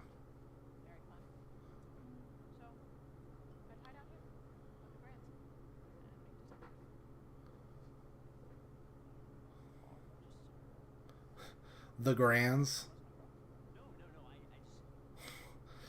So is Gran like a?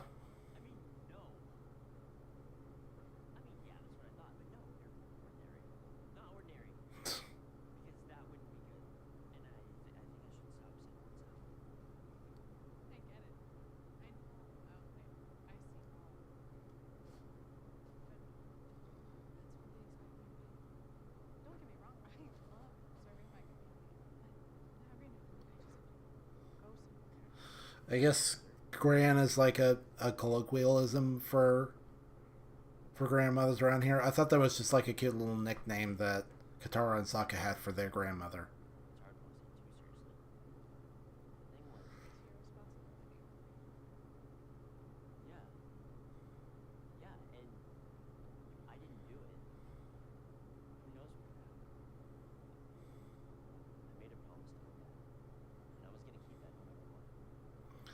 Yeah, are we gonna touch on the whole thing where like he had like a crazy spirit dream about how his dad was awful?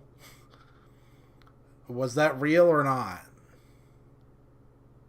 Was that like the spirits messing with his mind, or was he actually remembering what happened as it happened?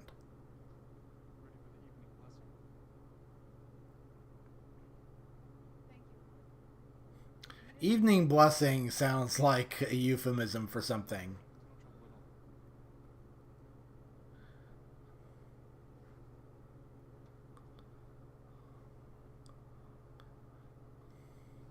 Think I could use a little evening blessing.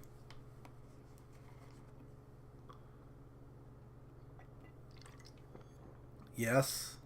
Oh my gosh. That is such a... Okay. That was like the tiniest detail ever. But I guess if anybody was going to pick up on it, it was going to be Sokka. Because he's like that. He's supposed to be a genius. We haven't really established that.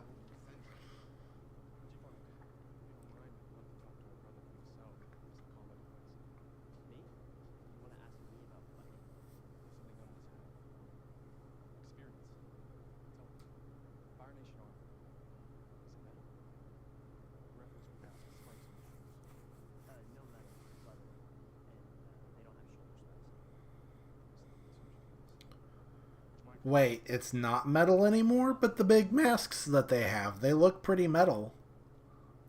Tell me, Avatar, what do you think is the best approach to becoming better? I suggest you lead the defensive front. Spearhead an attack. Actually, airbending is primarily a defensive discipline. Our style is to evade it. But you're not just an airbender. You're the Avatar. Yeah. I haven't mastered any other bending. That's why I came here. Hoping someone can teach me. We've heard stories of how you've saved communities, defeated the Fire Nation platoons, even battled monsters. How were you able to do it? My friends helped me. Why did... No, how did you hear all these stories when you're isolated in the North Pole?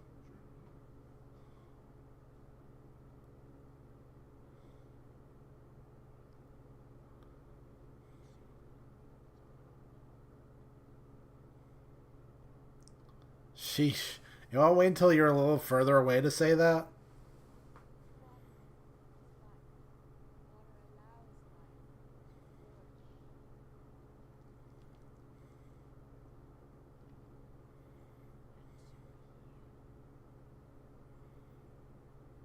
Ew, ew, ew, ew. That was super gross looking. I don't really know what that was. It looked like the water was like going into his wound, and that would definitely not be healthy. I've heard stories of water healing. I didn't think it was still in practice. I guess it's a vital part of knowledge. Would you like to try it? Considering she hasn't already learned how to do it, yes. This is very vital. The fact that she hasn't learned how to heal yet on her own means that her, like, visiting the healing hut is actually super duper important. It's more than a physical process. It's about empathy. You must understand what it means to feel pain and take that pain away.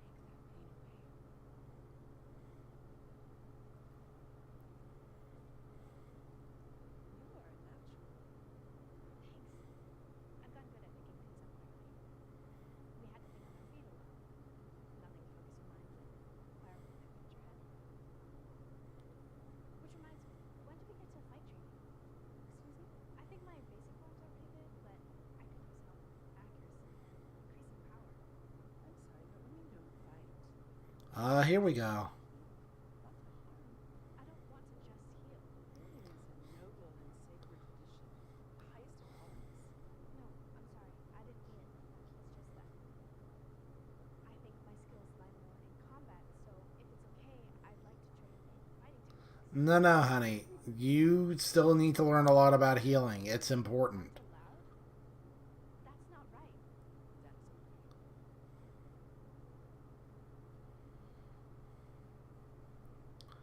It would have been more wise to tell her, learn how to heal first and then we'll discuss it. Like, this is still really important training. Katara is too quick in giving up this healing business.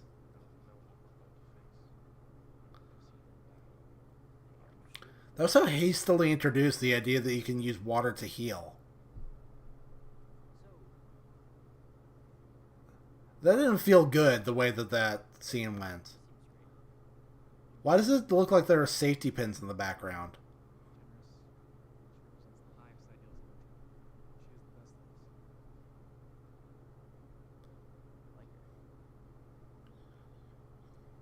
Princess and I, we were betrothed. It was arranged by our parents when we were children. When she turned 16, she broke off. Oh, It's it's her prerogative. my prerogative. This is different. No, no, no. This is different. This did not happen in the cartoon. What's going on now?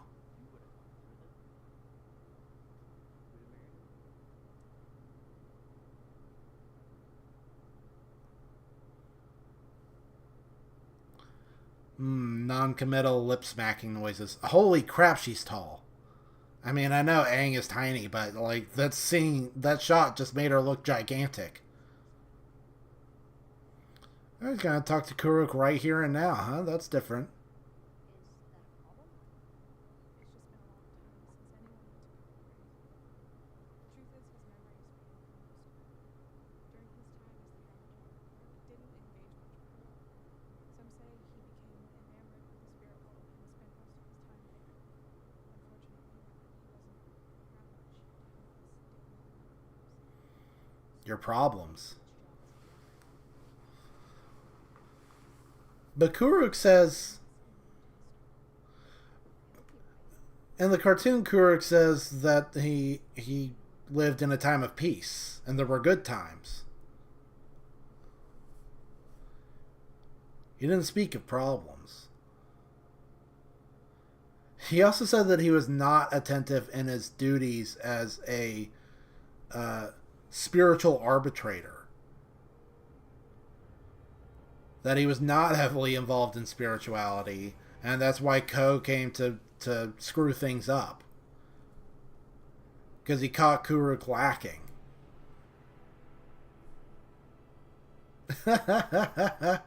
Okay, tough guy, you can dial it down now. Because the Northern Water Tribe's in danger. Avatar Kyoshi showed me Well, that's not why you did it. I need to stop that from happening. You can.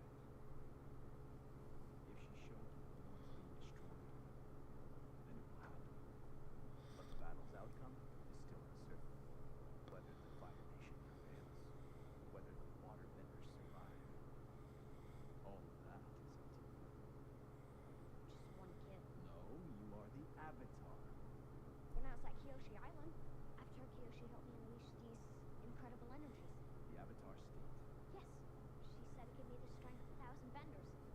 Is Kura gonna drop the Avatar state knowledge on him right now?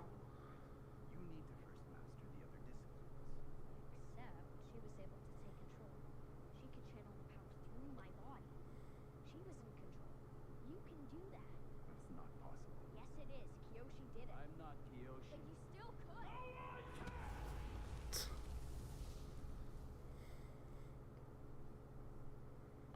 After I became the Avatar, I discovered dark spirits were on the verge of crossing over into our realm from the spirit world.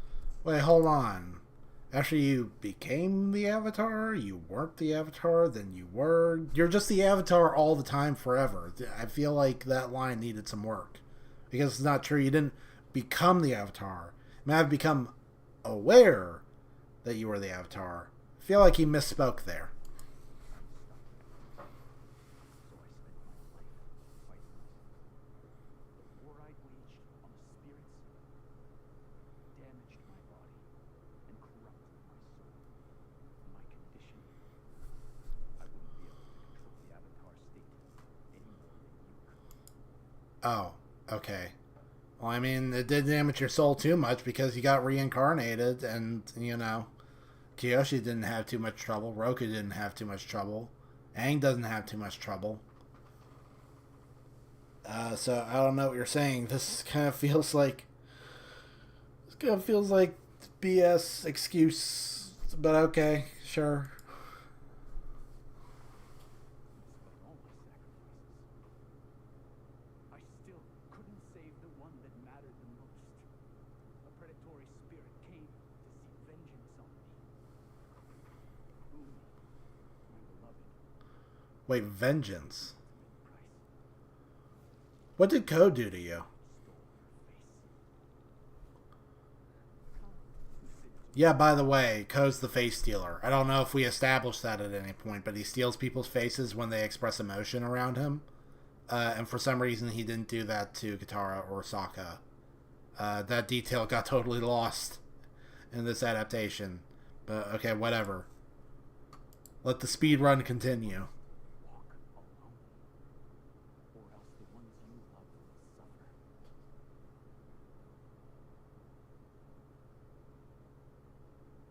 Oh, sorry, I was sick. Sorry. I should go. Is something wrong? No, I'm just a little tired. I guess you need to go and recombobulate.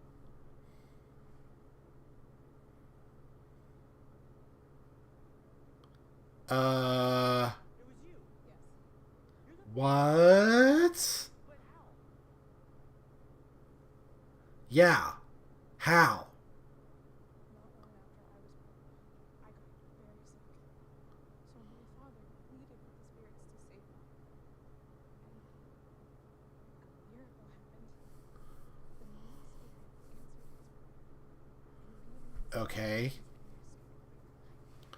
But the moon spirit is a fish. You turned into a fox. Heart spirit, mercy healer. Being of both worlds has meant that I can be a bridge between them. That's why I became a priestess, is to help people connect with their spirituality. It also means I have the ability to visit this world. In peace. So you pop over there just for fun? Wouldn't you? It's magical. Not quite the word I would use. You didn't like it? What's not to like? Nearly being mauled by a spear monster, or getting my face eaten by a predator, or having to relive one of the most painful memories of my life. Painful? I was not. Don't do that. Mm. That's what it is. Ooh. That's a good line, too. Someone in writing is really good at writing like these little single bits of dialogue. But then when it comes to the plot, it's just I overheard the promise. That I wasn't cut as people. so that was a memory. And that actually happened. Wow. Your dad sucks. Straight up.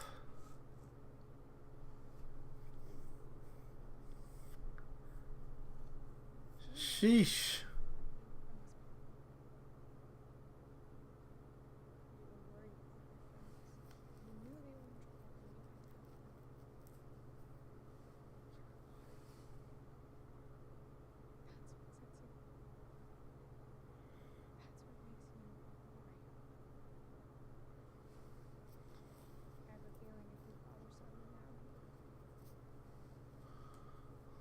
I don't know. His father seems really awful in this version. In the cartoon, he was like the best dad ever. Now he's an a-hole. Why did you turn down Honky? He is everything that I want. But he is not the boy of my dreams.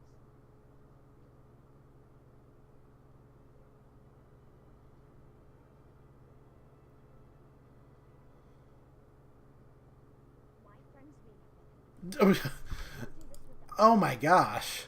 That was sudden. That was like one of the worst scene transitions ever. It gave me freaking whiplash. You... No, you can't do that. That was awful editing. You can't have this tender emotional moment and then immediately roll into Aang running his mouth. That was... Ugh. No. Ugh. That's like taking a sip of Coke and then you didn't realize that you accidentally poured yourself root beer instead. Like, nothing wrong with root beer, but you were expecting Coke. My friends need me. I can't do this without them. It's how I made it this far, and with their help is how I'm gonna make it through this battle. We're Team Avatar. That so took me out of the moment. No Team Avatar. There is only the Avatar. Stop thinking about what you need and think about what's best for them. Being the Avatar means being one who bears the burden alone.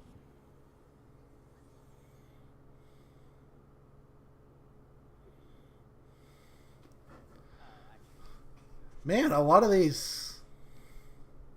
All these old avatars, they've been rewritten to be huge jackasses.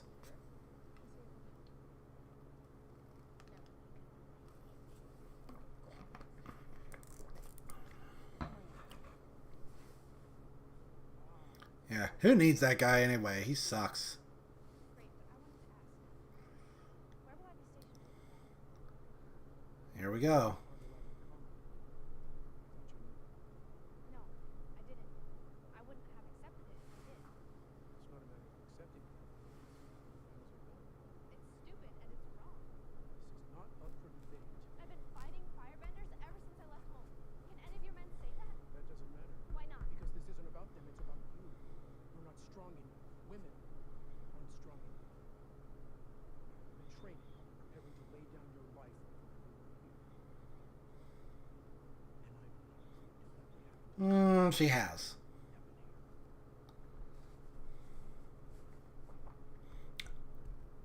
Oh, so this isn't about her, it's about you. Okay. Alright. It's about you and your thing with Gran Gran. They've been stuck behind this wall for so long and become frozen in time. Maybe we should talk to you. Or maybe Good way to put it. we should listen. What? This battle, it'll be like nothing we've ever faced before. People are gonna get hurt and die.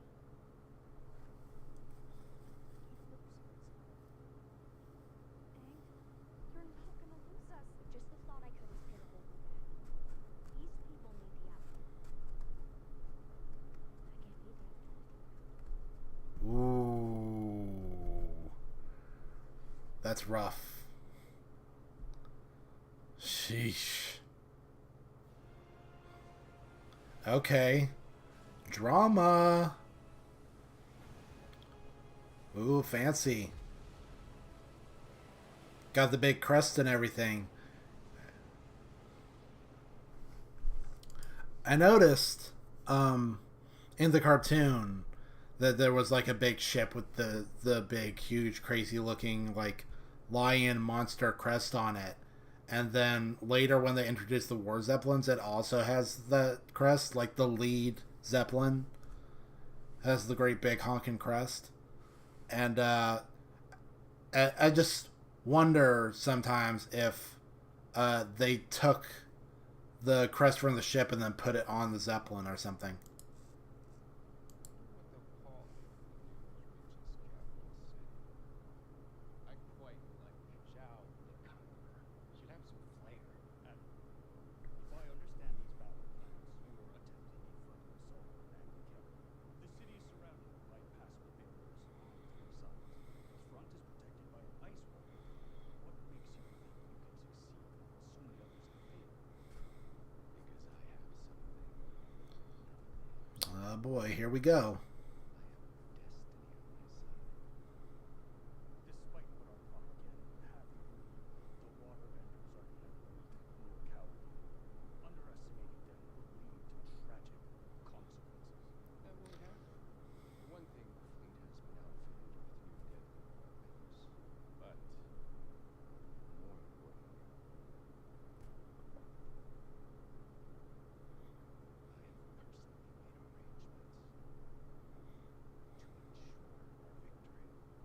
What is it? Is the fattest blunt you've ever seen. He's attacking the fortress head on, like a bull in heat. There may be more, but he's keeping it to himself. I fear I've underestimated Chow. He's more dangerous than I thought. Yeah, I figured that out as I was swimming away from the burning wreck of my boat. We've almost reached the north. Have you got a plan yet? A plan? The plan is to prove my father wasn't wrong to trust me with his mission. The plan is to go and capture the Avatar once and for all. The plan is to reclaim what's rightfully mine. So no plan.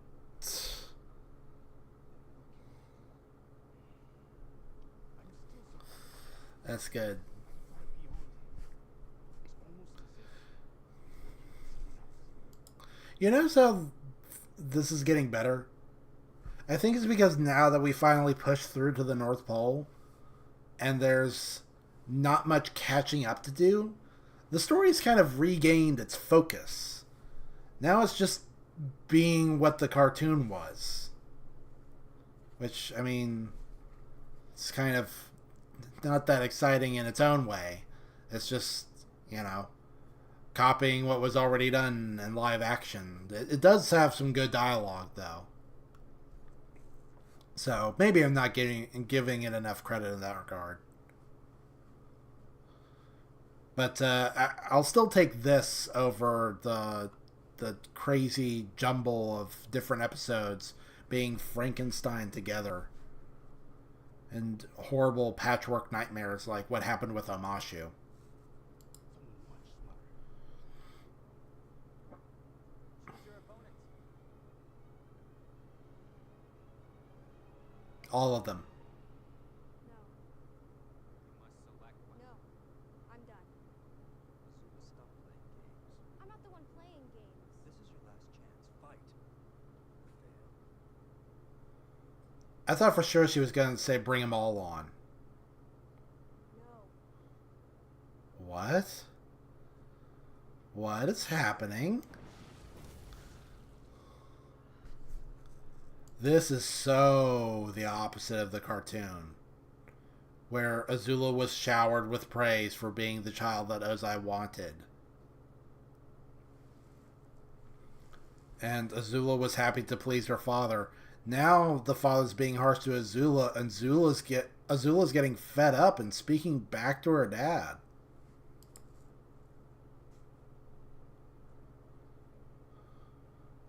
What? What are you doing? Oh my gosh, where is this going? That was weird. That was not the lightning bending stance.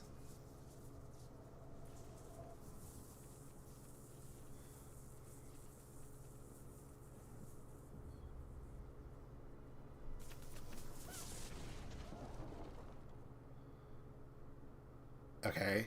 She totally could have taken you out right there, by the way. And he didn't even flinch. You wanna test me? Set me loose. Let me go into the world and show you what I can really do. I'm through playing games here. That was really weird. The lightning bending came out of nowhere because that did not look like Azula's normal lightning bending form at all. It doesn't matter what other people think. It doesn't matter if Dad didn't think I'd be a great warrior, but I can still be great in some way. Sorry. Where's this light coming from? The neat little LEDs that they got going on?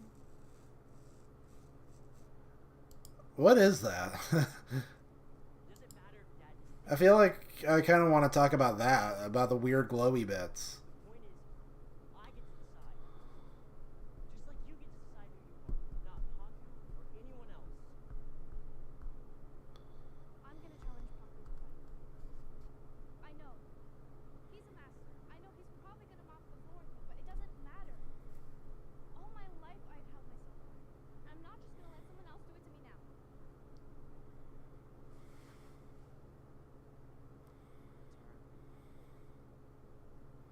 Remember back at the summer camp in December? Where we had to help him save the world? You were right. If we hadn't gone there, I wouldn't have seen how two kids from the Solar World tribe can measure up together. Firebenders, earthbenders, spirit creatures, even Okay, you got mocked by the spirit creatures. Let's be for real. If you're trying to talk sense into me, you're not doing a good job. sense? Who's talking sense? No, what I'm trying to tell you is go kick his ass.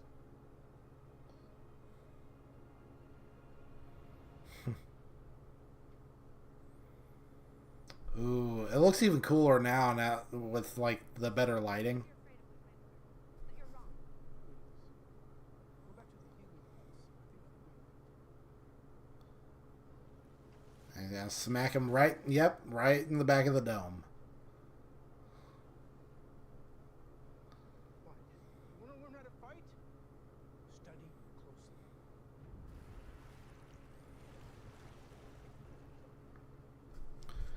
This might sound weird, but I feel like there actually isn't a lot of action in this show. Certainly not in terms of bending. Remember in the cartoon there were bending fights all the time, but in this they've kind of dialed that back. And I'm not sure it's been for the best.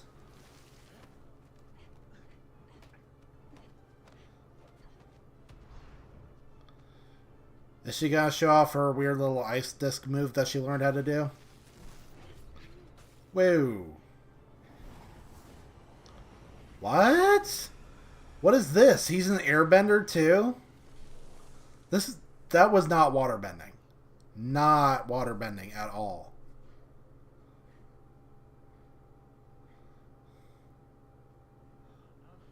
What was that supposed to do anyway? Just blow some snow in her face?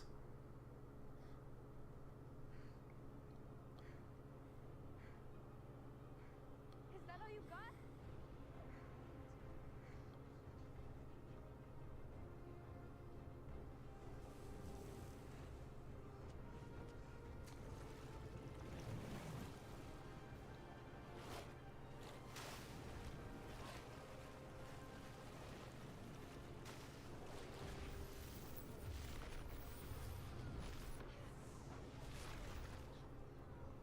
Okay.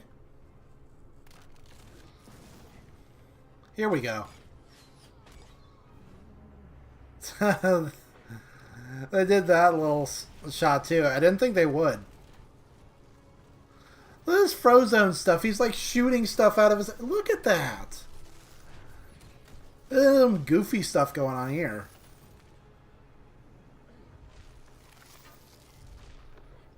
Oh, so that's how he's going to do it this time, huh?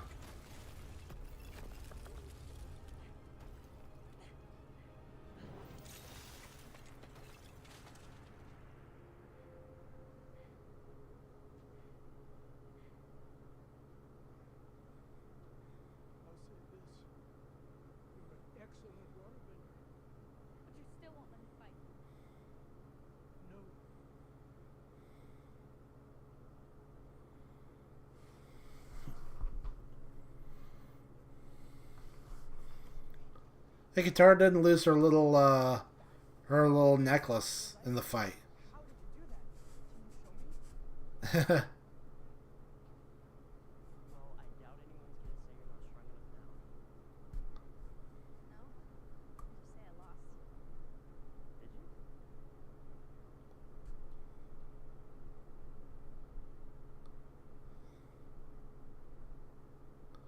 You said you're afraid of losing this, and that's why we can't stay by your side. But it's my decision to fight, not Paku's and not yours. Yeah. You think we came all the way here just to leave you on your own? Silly Avatar? I don't know if I can protect you. You can't. Yeah, and worrying about who will or won't get hurt. It's not just the Avatar who has to deal with that. That's what it means to be a family. Dang it, man. Just a little interpersonal dialogue. That's really the highlight of this show. The Avatar must bear the burden alone. And to be fair, that's what really matters, and that was the best part of the cartoon, too. It's just I'm not sure if the rest of it really lives up to the hype. This is the past. And only one person can tell you the future. The person who will write the legend of Aang. That's a terrible book. You know what they should call it? The Last Airbender.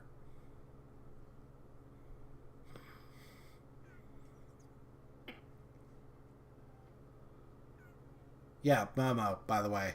He doesn't really do much. He hasn't had much to do in this whole series. Same with Appa. Appa and Momo are such accessories in this story. They better do a better job of characterizing them in season 2. Because otherwise the part where Aang and Appa get separated, it's not going to hit the same. It's going to hit different in a bad way. But yeah, like I said, this show, I mean, I didn't think it was going to happen. I didn't have a lot of faith, but I think it is actually getting better.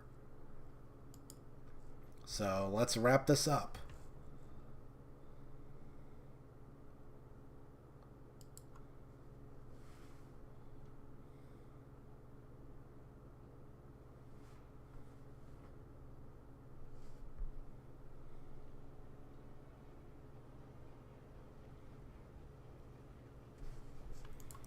You know, this is going to be a controversial take, but as bad as the M. Night Shyamalan movie was, I actually did like the design that he came up with for the Fire Navy ships, where you see the, like, it's very similar to this, but it also has like a giant furnace right in the center that's super prominent. I thought that was really cool. There were little visual things from the movie that I thought were good, like how they gave the Blue Spirit this huge long wig to make him look really wild and crazy and scary. Kind of looked like Turbo Granny, and now.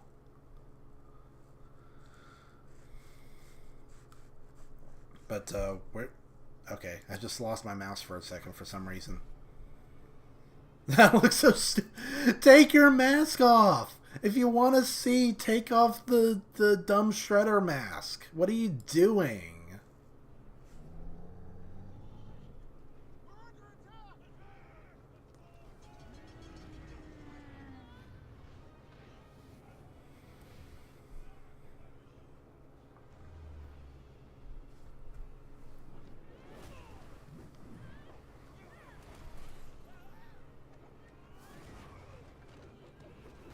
You know, Aang was saying that airbending is primarily a defensive measure, but he seems to really be able to whoop up on dudes with airbending.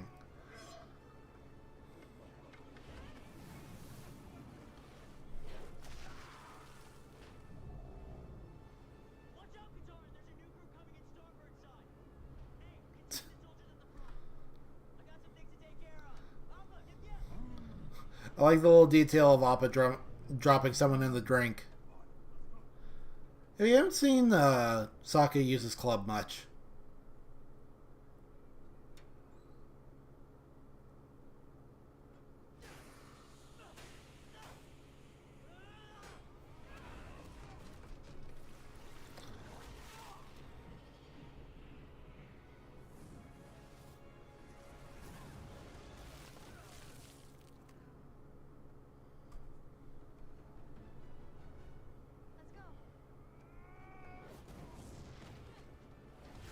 Oh, that was weird looking.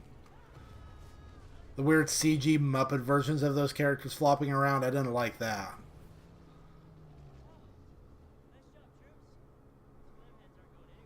So those guys really ran scared of Sokka. That's pathetic.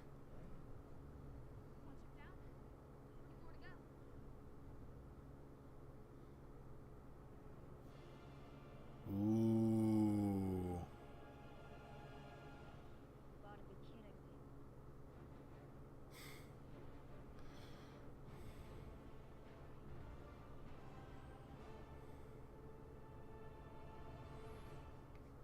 You know, I like the blue in these title cards.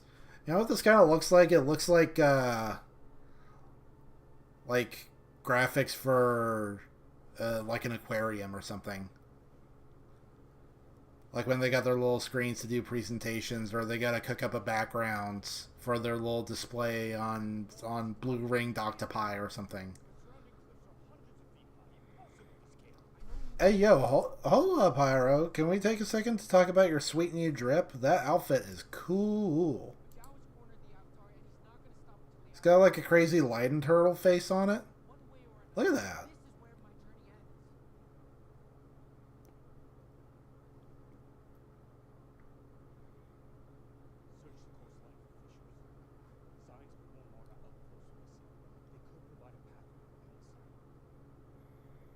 Smart.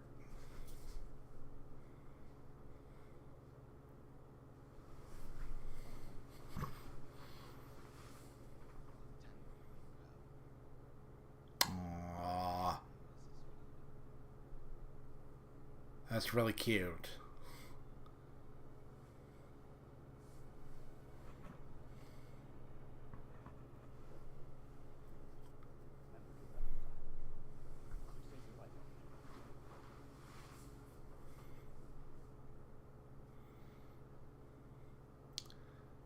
Still bothers me that you can't see their breath. Like, come on.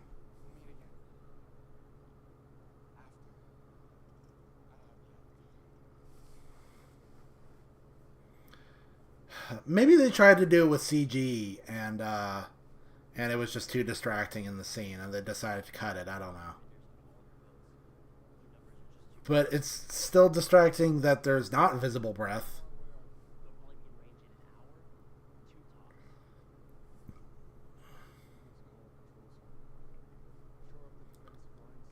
You probably should have done that sooner.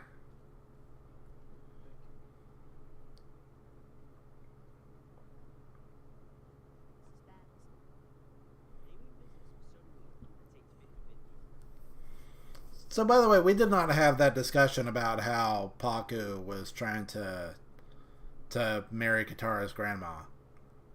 We just skipped that part. And she's still not getting tutelage either. I feel like there are parts we missed. I guess they're gonna save that part for later, huh?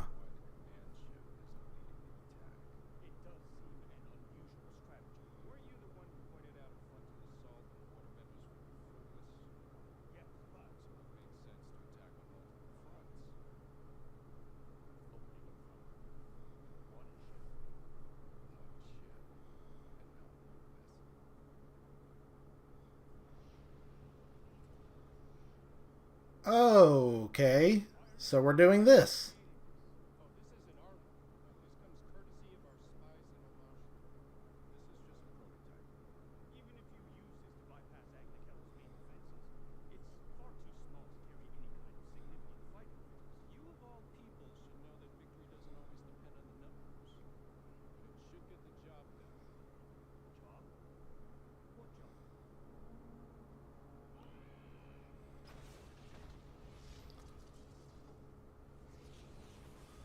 Huh.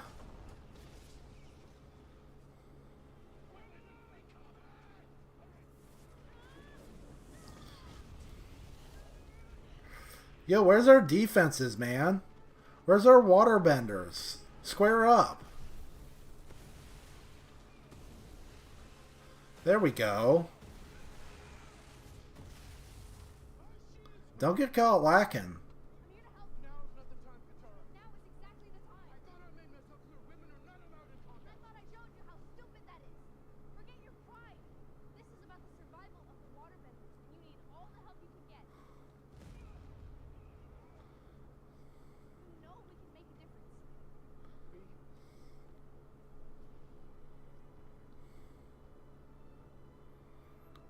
Where is this coming from?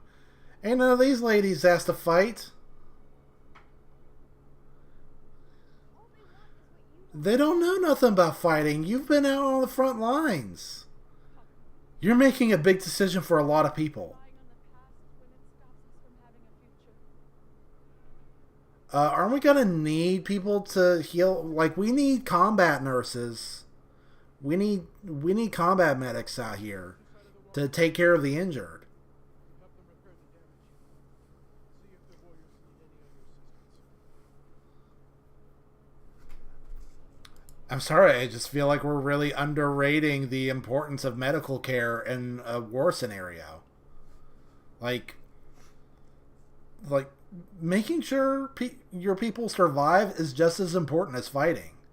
And Katara has spent, what was that, like 30 seconds learning how to heal people with waterbending. And this is the version where she, again, we just skipped the deserter. So she didn't figure out how to do it on her own. She hasn't had any chance to practice. This is her first time learning that waterbending can be used in this way. So I don't know, it's a little funky. I don't know about this. The entire city will be enraged soon. If firebenders breach the wall, you'll be the first line of defense. We'll be ready.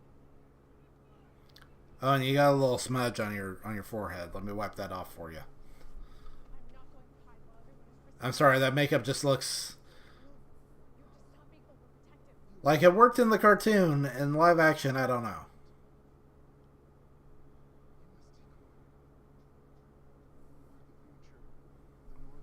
Hold on a second. Oh, well, this guy pours his heart out. Ugh. I gotta. I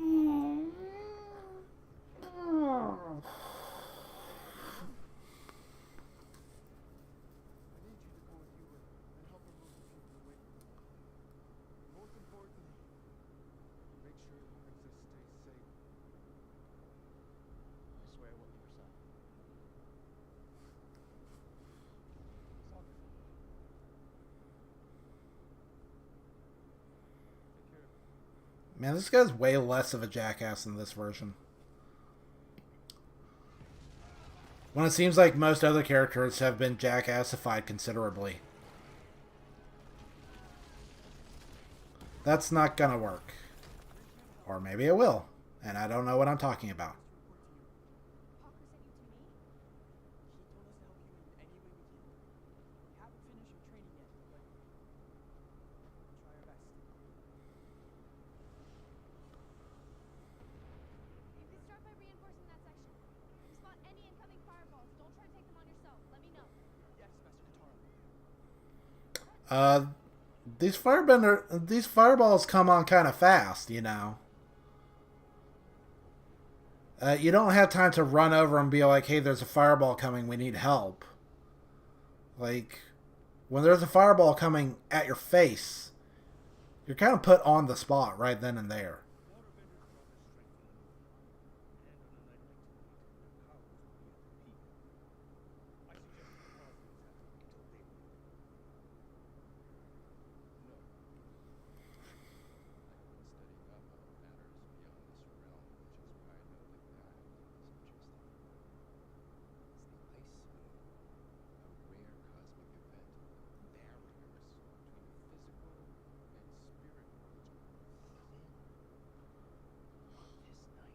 What are you talking about?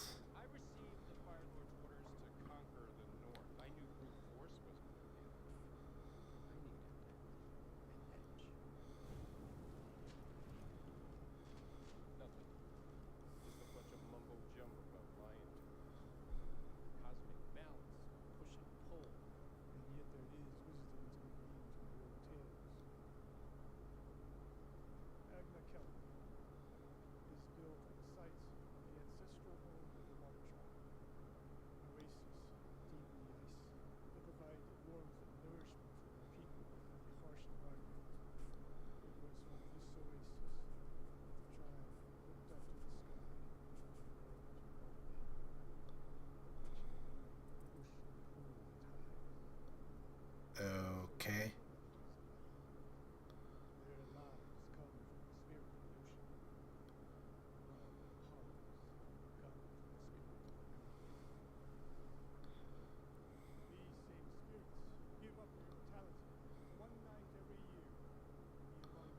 Okay, that's very different.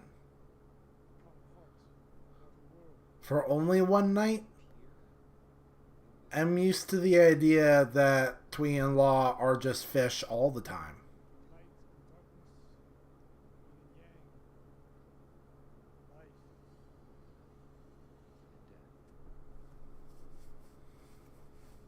Jeff, you're not thinking of tackling the spirit world, are you? No, Iro, I just brought it up in idle conversation. Just a little trivia for you. Yes, I'm thinking about tampering with the spirit world, you old fool. Oh, hi. Aang, you must go to the Dagobah system. I can sense it. One created with materials from the spirit. What? Do you realize what oxymoron that is? Materials from the spirit world. The whole point is that it's immaterial. You dope. What is this? Materials from the spirit world.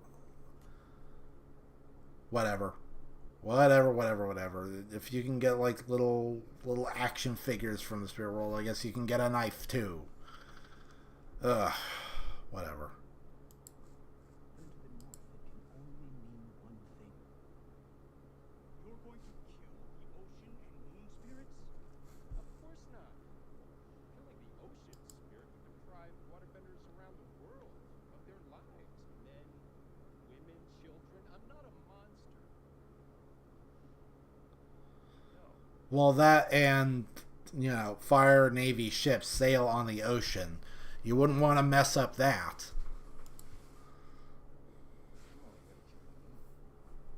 Zhao cannot be allowed to meddle with the primal forces of nature.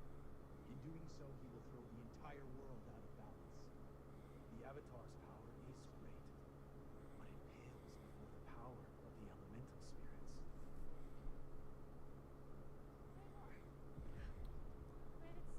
Okay. Are you okay?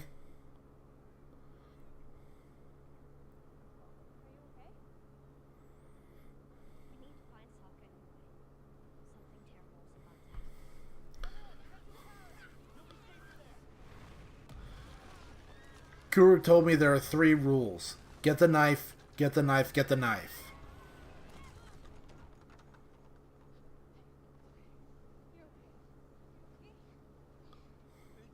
Hey, I just said he's okay, alright?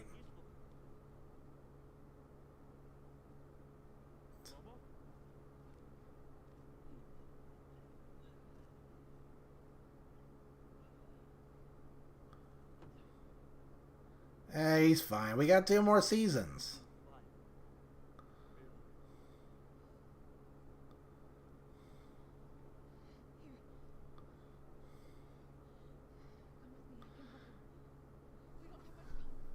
Yeah, because we really care about Momo, huh? I mean, hey, he's cute. What the... I'm sorry, I just feel the need to point out, like, the scary, like, statue here. Dude looks like Finn Balor when he does the crazy monster mouth face paint thing. Oh, that's cool.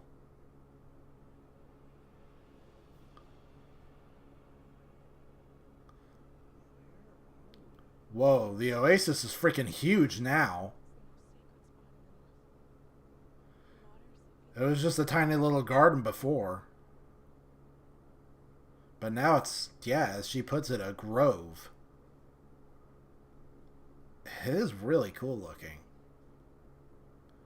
Wait, what? This is the plan?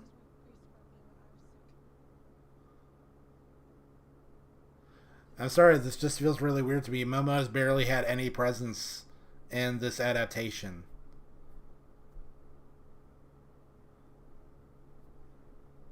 But now we're, like, terribly concerned about his life.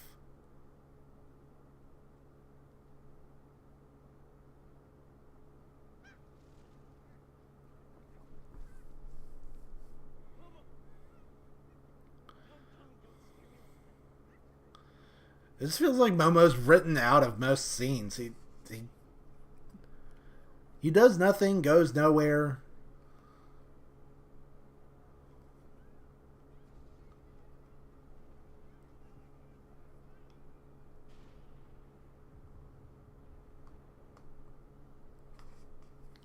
Boy, I think we're about to catch up with Zuko.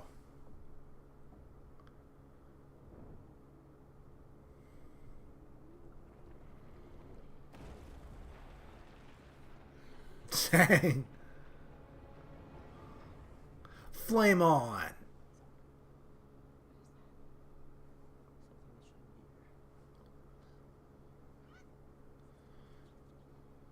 You know, for sneaking around, making the hot air balloon bright red, not a good idea.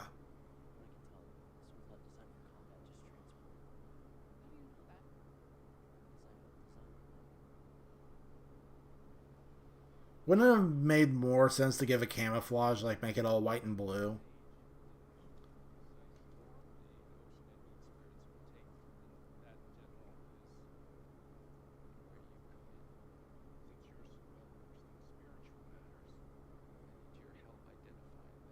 I have no idea what to look for. This isn't like trying to find a lost puppy. They could appear as a pair of trees in a grove, or insects on a blade of grass. Well, we won't know until we start looking. Right? General Iroh, either you help me find this puppy, Weird changes to the writing. And I'm not sure what the purpose is.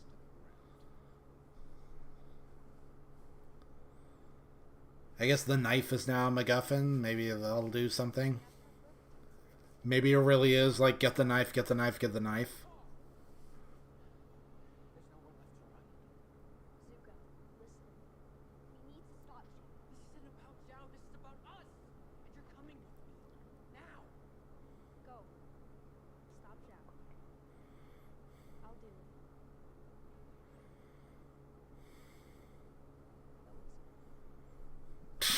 Jeez. I wasn't talking to you.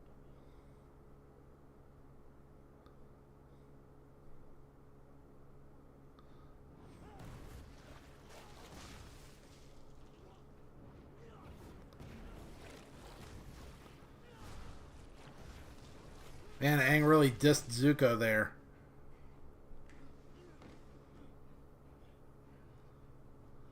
You learned so many tricks. But I didn't come this far to lose to you. Yeah, when did she learn new tricks? She still hasn't gotten any tutelage from Paku. So that's a weird line of dialogue.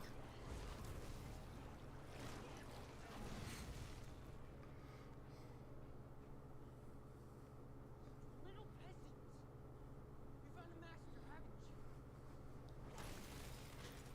But is there a part where Paku taught her stuff and we just didn't notice? Yes.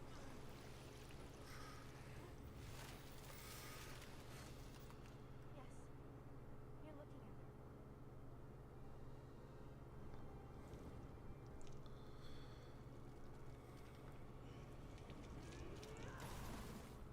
What the heck? He just covered himself in fire. Shouldn't that burn him? I mean, he does have the big scar on his face, so he should clearly be able to get burnt.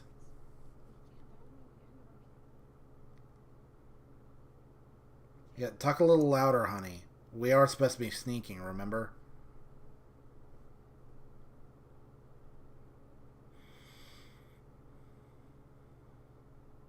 Well, that was easy.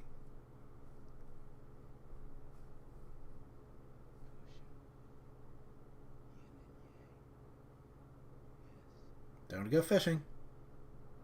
Yes! Calm down. Zhao, the power of the spirit is not to be trifled with. Without the moon, the world will be thrown out of balance, and chaos will be unleashed. Even Ozai wouldn't want that. Ozai lacks vision. He's so fixated on the games he's playing with his family, he can't see the bigger picture. Zhao, whatever you do to that spirit, I'll unleash on you tenfold! I like that they kept that line. That line was iconic.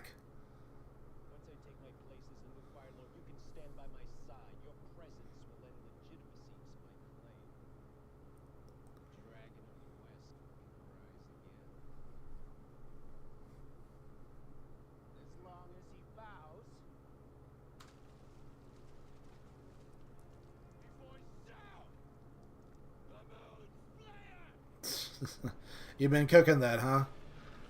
That's the name of your Magic the Gathering card in the MTG Avatar crossover. Man, I would love to play that. It will tell stories about me. For generations shall. Shao.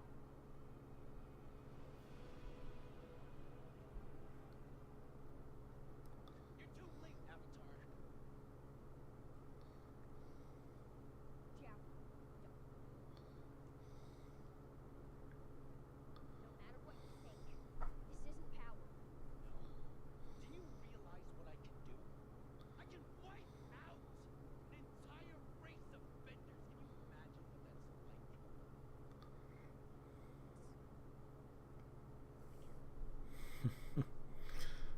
It's one world. Zhao's like, oh. There won't be a world to rule. So,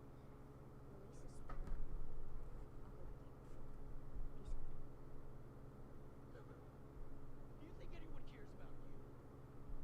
How much of Well, he is the main character. water bending from the world? Master of three elements. Doesn't quite have the same ring to it, does it? Let's face it, you don't matter anymore. Actually, I'm not sure you ever did. You're right. I don't know. Well, you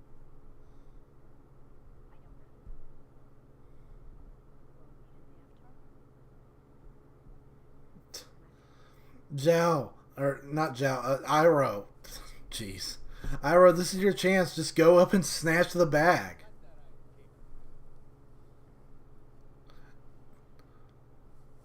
Just snatch the bag while Zhao isn't paying attention, you dingbat.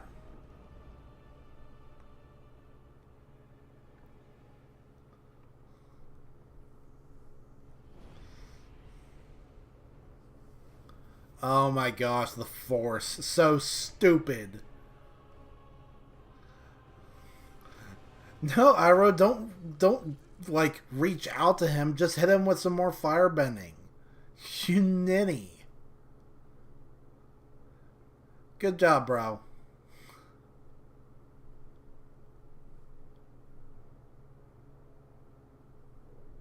You ain't. Good job, Iroh, dragon of whatever.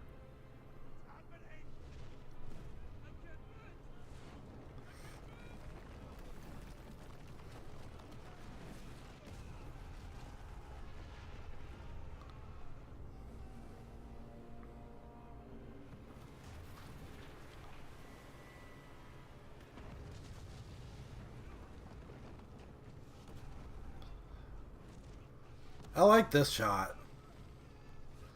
This long shot that goes all over the place.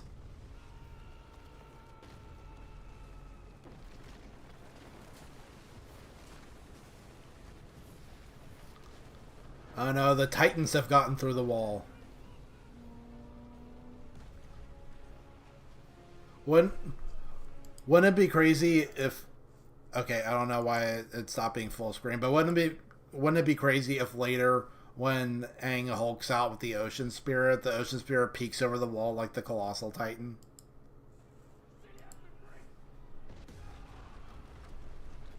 No kidding.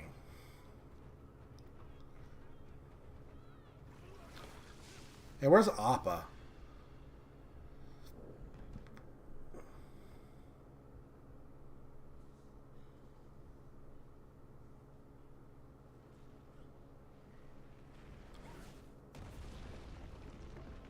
Dang.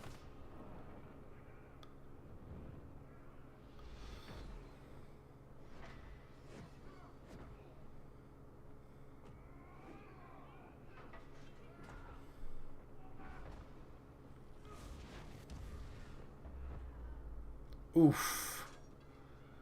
Toasty.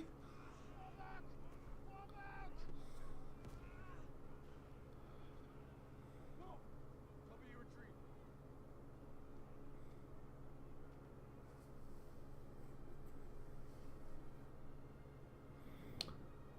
That would have been a great time to have like the tender rendition of the Avatar theme.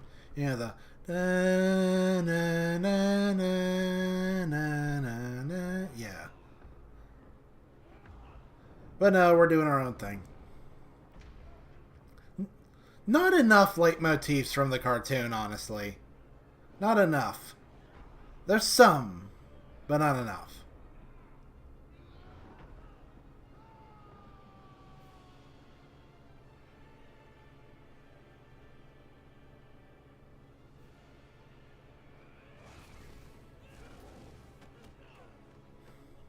He's making fire out of nothing. The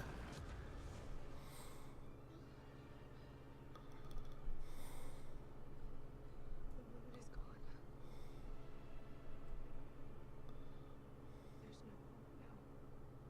It's over.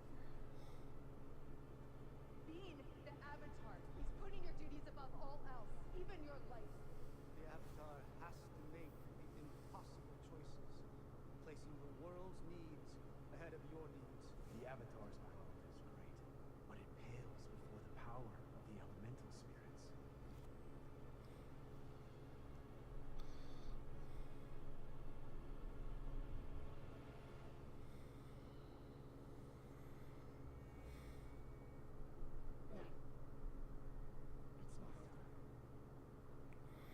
Time to fire up that RPG gaming setup.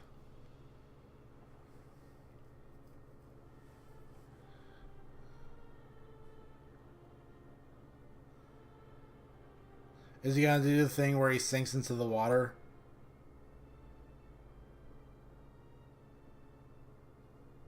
Come on, do it. Don't do this.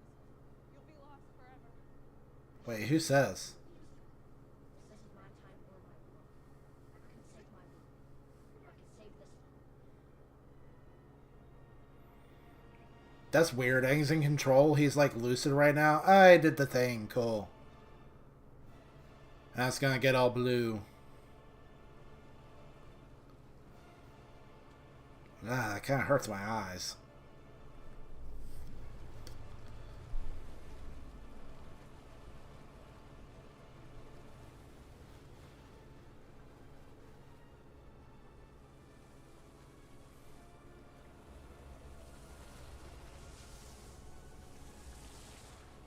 Now what's this gonna look like?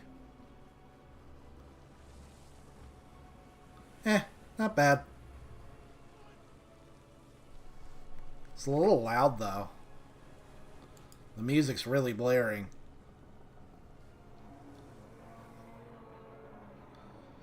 Run, it's Godzilla! It's a big, squishy, wet Godzilla.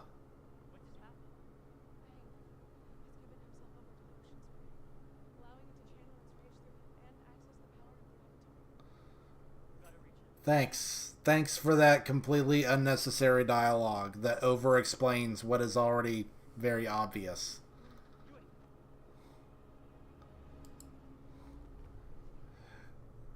Yeah, there's someone in writing who's really cooking and coming up with great character dialogue, but then there's also someone who comes up with really, really stupid dialogue like, blasting jelly.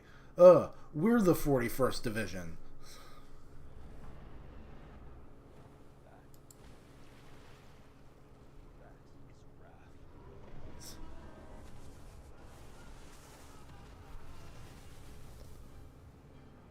Ah, man, that just makes me think of how cool bioluminescent water is. I'd love to go to a place with the, like, glowy blue juice or whatever.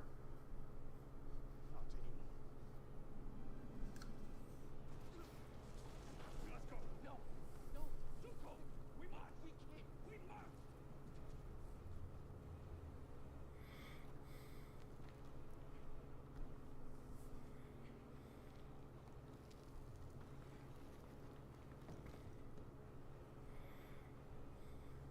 Well, that's fortunate. That could have gone very badly.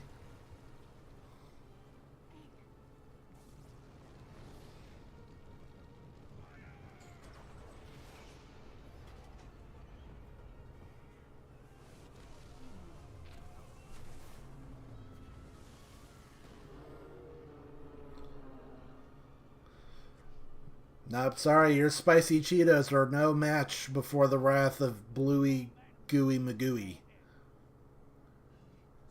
Everything from me.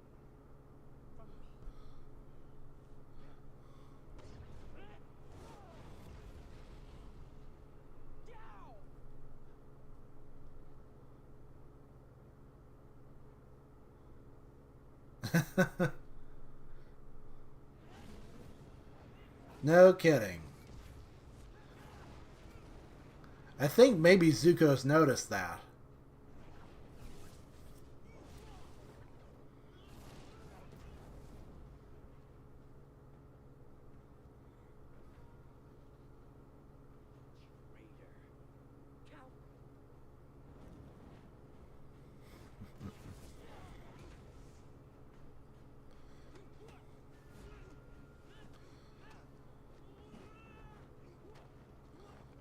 Oh my gosh, there's a little too many camera cuts going on here.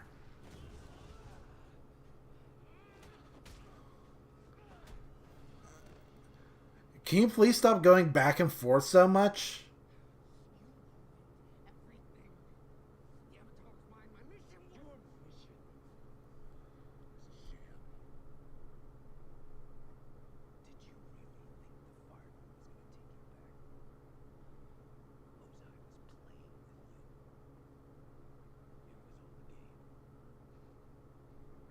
with you. It was all a game. And the winner is the one without the scar, Daddy.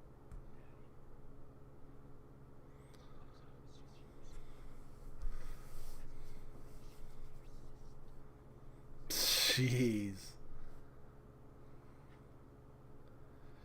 Yup.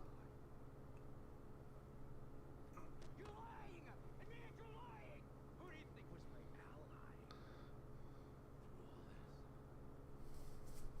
Well, he's not entirely telling the truth, but he's not exactly lying either.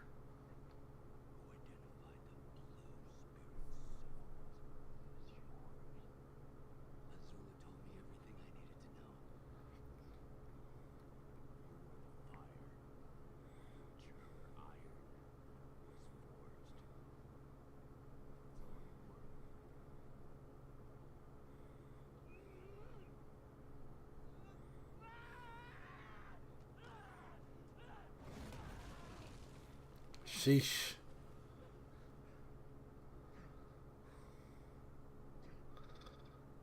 That's some good acting there. I like that scene.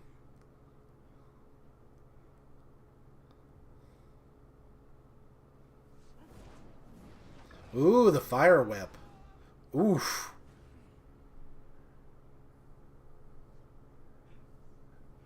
Man, who ordered the Admiral? Well done. Oh my gosh. He is the deadest.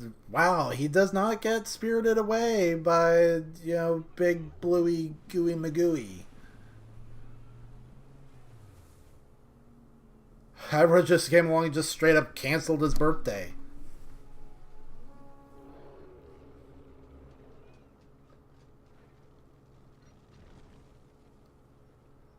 Dude, I don't think the spicy Cheetos are working.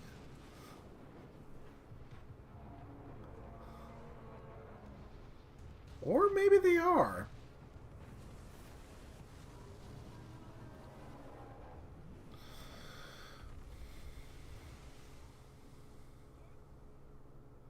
Nah, but he's got to do the cool thing where he karate chops the boat in half.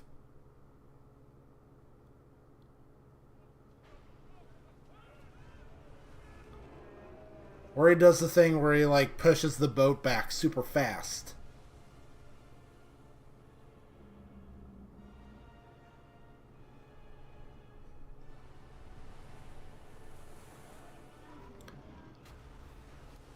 Eh.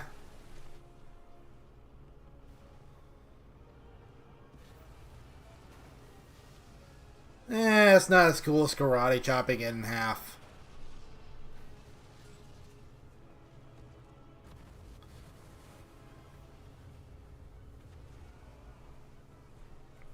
Boring.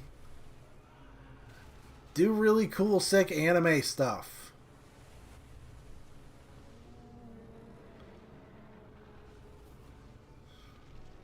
Well, are you at least going to give us some atomic breath, but like the water version?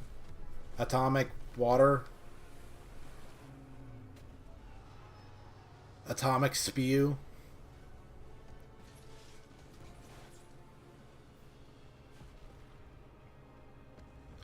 Oh my gosh, you have... You have wiped out so many people. The number of casualties is in the thousands at this point.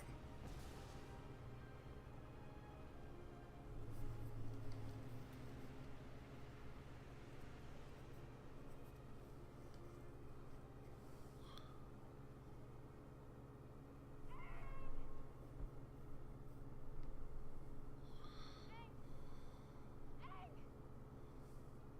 All that's left is a vengeful spirit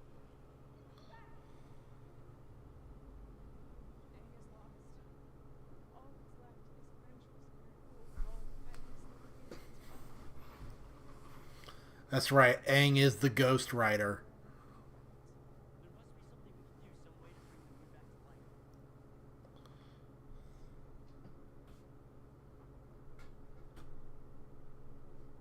to life. Adoy.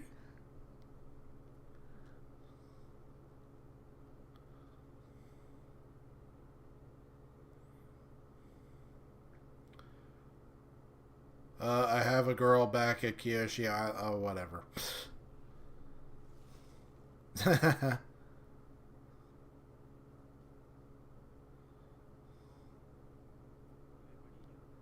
Yes, that small amount of ice will restrain you.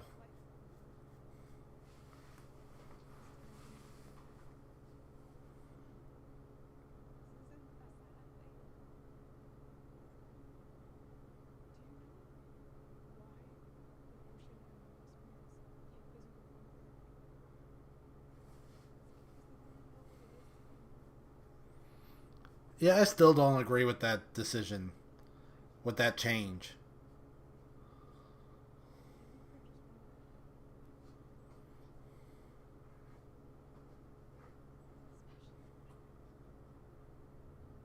Please, come back. Hey, don't be an idiot. You're not just the Avatar, you're my family. This is your world. This is your home. We are your family. You wait, please. Please don't. No. Please, you don't have to do this. You wait, no, no. No. No. You wait! There we go.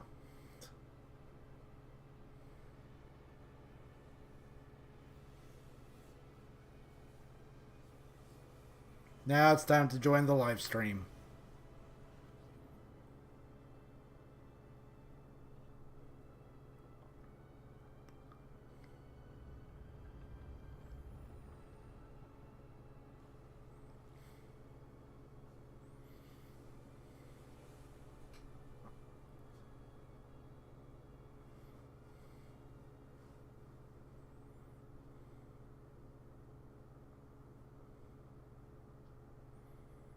Time to go home. You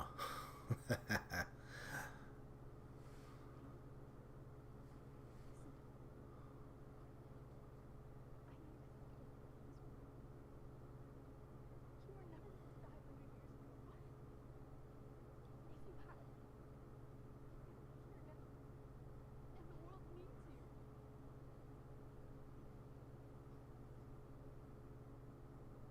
I need you.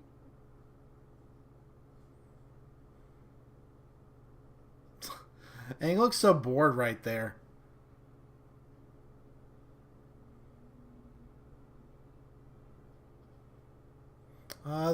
There's your little leitmotif. There you go.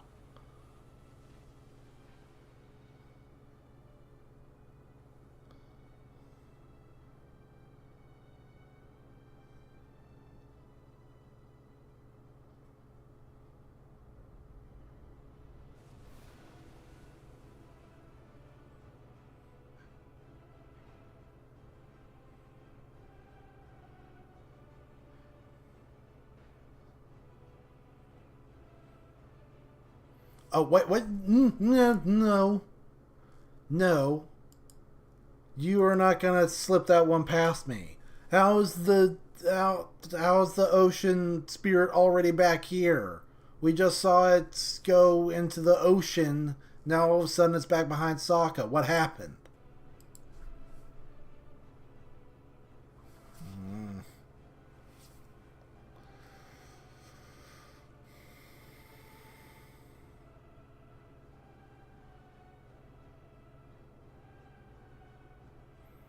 Yeah, that's creepy. Don't smile when you're in the avatar state, please.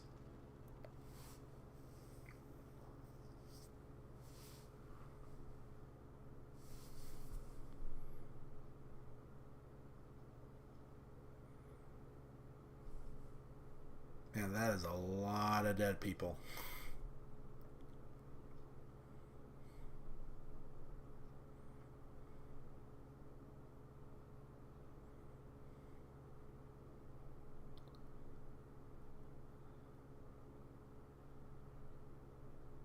Ah, that guy just looks like he's drunk.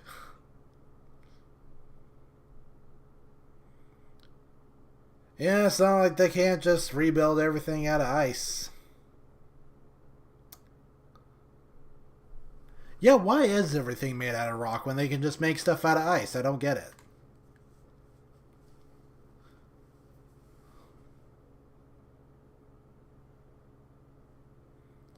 Like, I can understand some things being made out of wood and stone. Like, you can't paint ice. But, like, I don't know.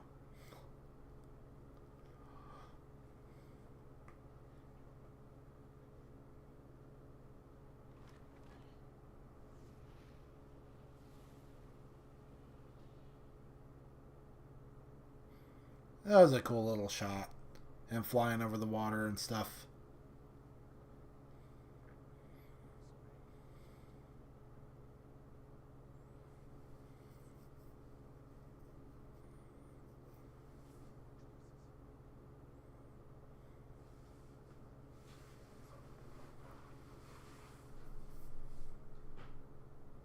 And now it's kind of quiet.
So are we going to talk about the whole you trying to marry her grandma thing?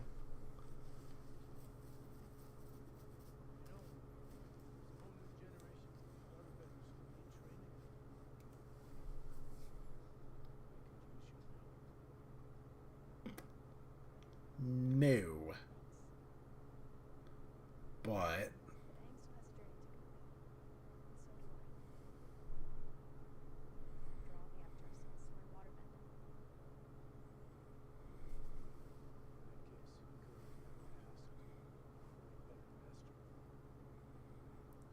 But Katara is still not a master. You haven't... No. Wait, when did you have time to get that? No, you haven't taught her anything.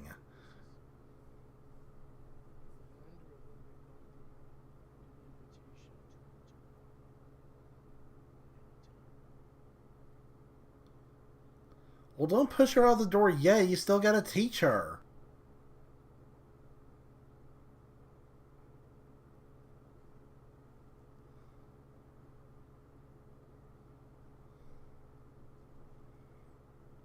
I'm out of here. Roast them out off.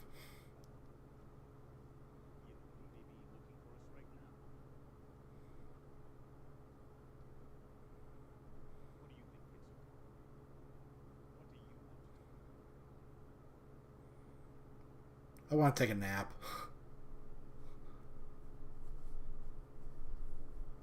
I want to drink some Mountain Dew. Yeah, it is nap time.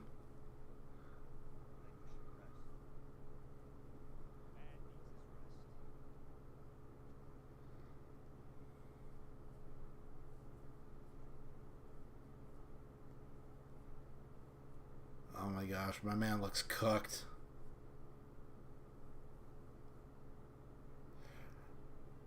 I'm sorry, but the crying looks really fake in this show. I'm not a fan.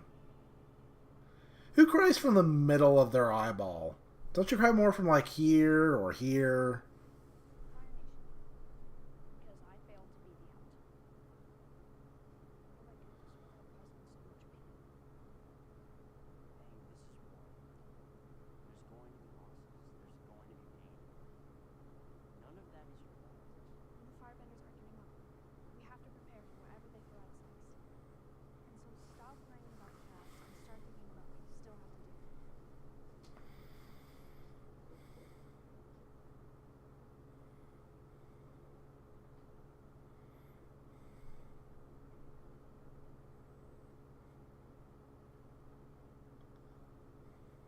I understand something Gyatso was trying to tell me. Let go of the past. We'll live our future.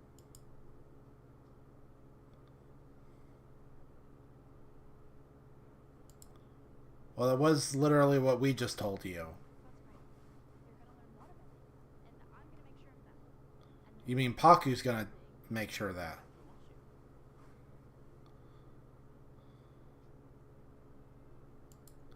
We still need to learn from Paku. Anyone else hungry?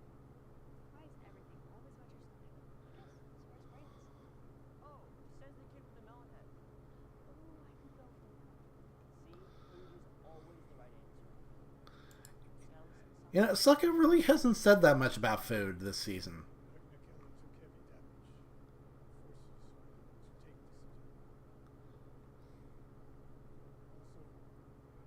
If that was the case, why attack them both at all? Distraction. Both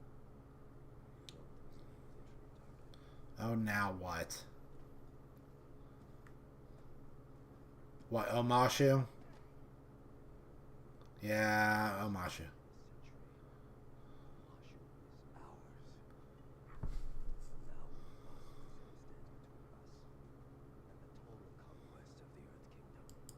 That's Azula. Yeah, I like her helmet. I mean, the helmets still look kind of dumb, but, you know, it looks cool when it's gold.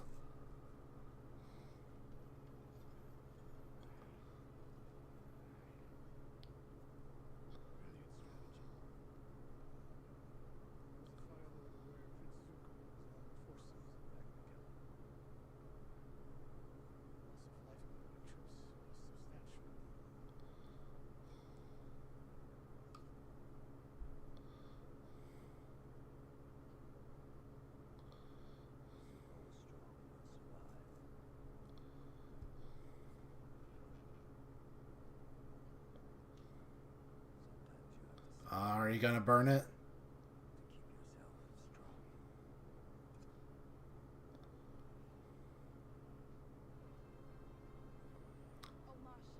No, those masks, they come off kind of easy. I'd be worried about them falling off during battle. Oh no, don't do that, please. That's not cool. It wasn't cool when the stupid movie did it. That is not intimidating. There you go, that's better. Good old-fashioned hoorah.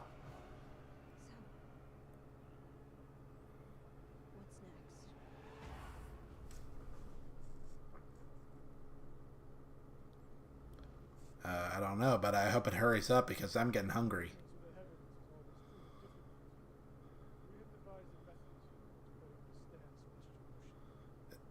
It's also really cool looking. Hurry up and tease the next season. I'm getting hungry.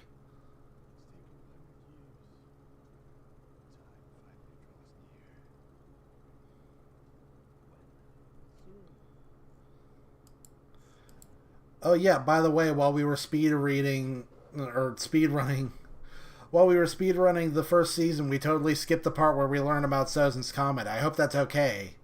It was kind of the impetus for Aang learning the four elements as fast as possible, though.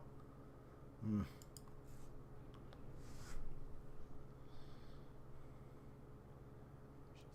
Cool, you just built this cool model and then you immediately burned it.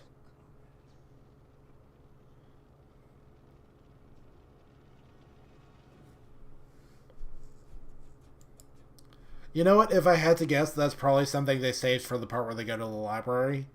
Like, they'll learn about the comet and the eclipse at the same time. That seems like something they would do. And, I mean, unless there's, like, another stinger at the end of the credits, I think that's gonna do it. And, you know, I was ready for this little viewing session to be pretty painful, but it seems like they actually really sharpened up in those last 3 episodes. Still, overall, not too wowed by this this new adaptation. I think I'd give it like a 7 out of 10. You know, it's got its shining moments and its saving graces, but overall, just kind of weak. It's those few moments of good. Like I said, character dialogue is really the big thing in this series, and that I think is what saved this from being more like a 6 out of 10 or even a 5 out of 10, because the plot was very hectic. It's a lot of jumping around. It's a lot of too much going on. You know, the cartoon I felt did a better job of balancing different characters. In this, I felt like some familiar faces really got the short end of the stick.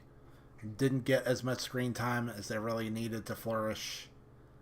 So, 7 out of 10 seems about right. But, like I was saying before, the 29th I'm going to be out of town.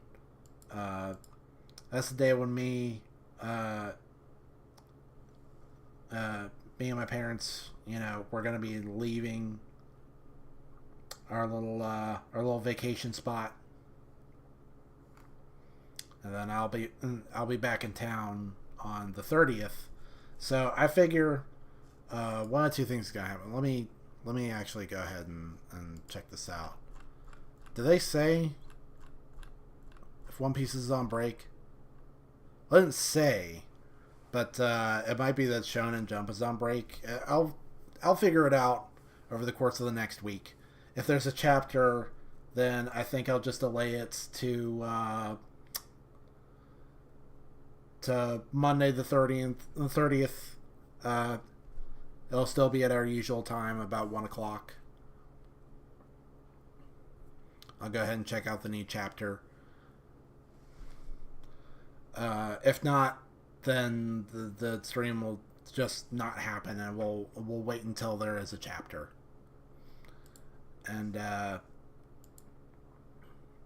you know, just keep tabs on my socials. You know, I'm on Facebook and Twitter and Instagram, always posting about the new stuff going on for the channel.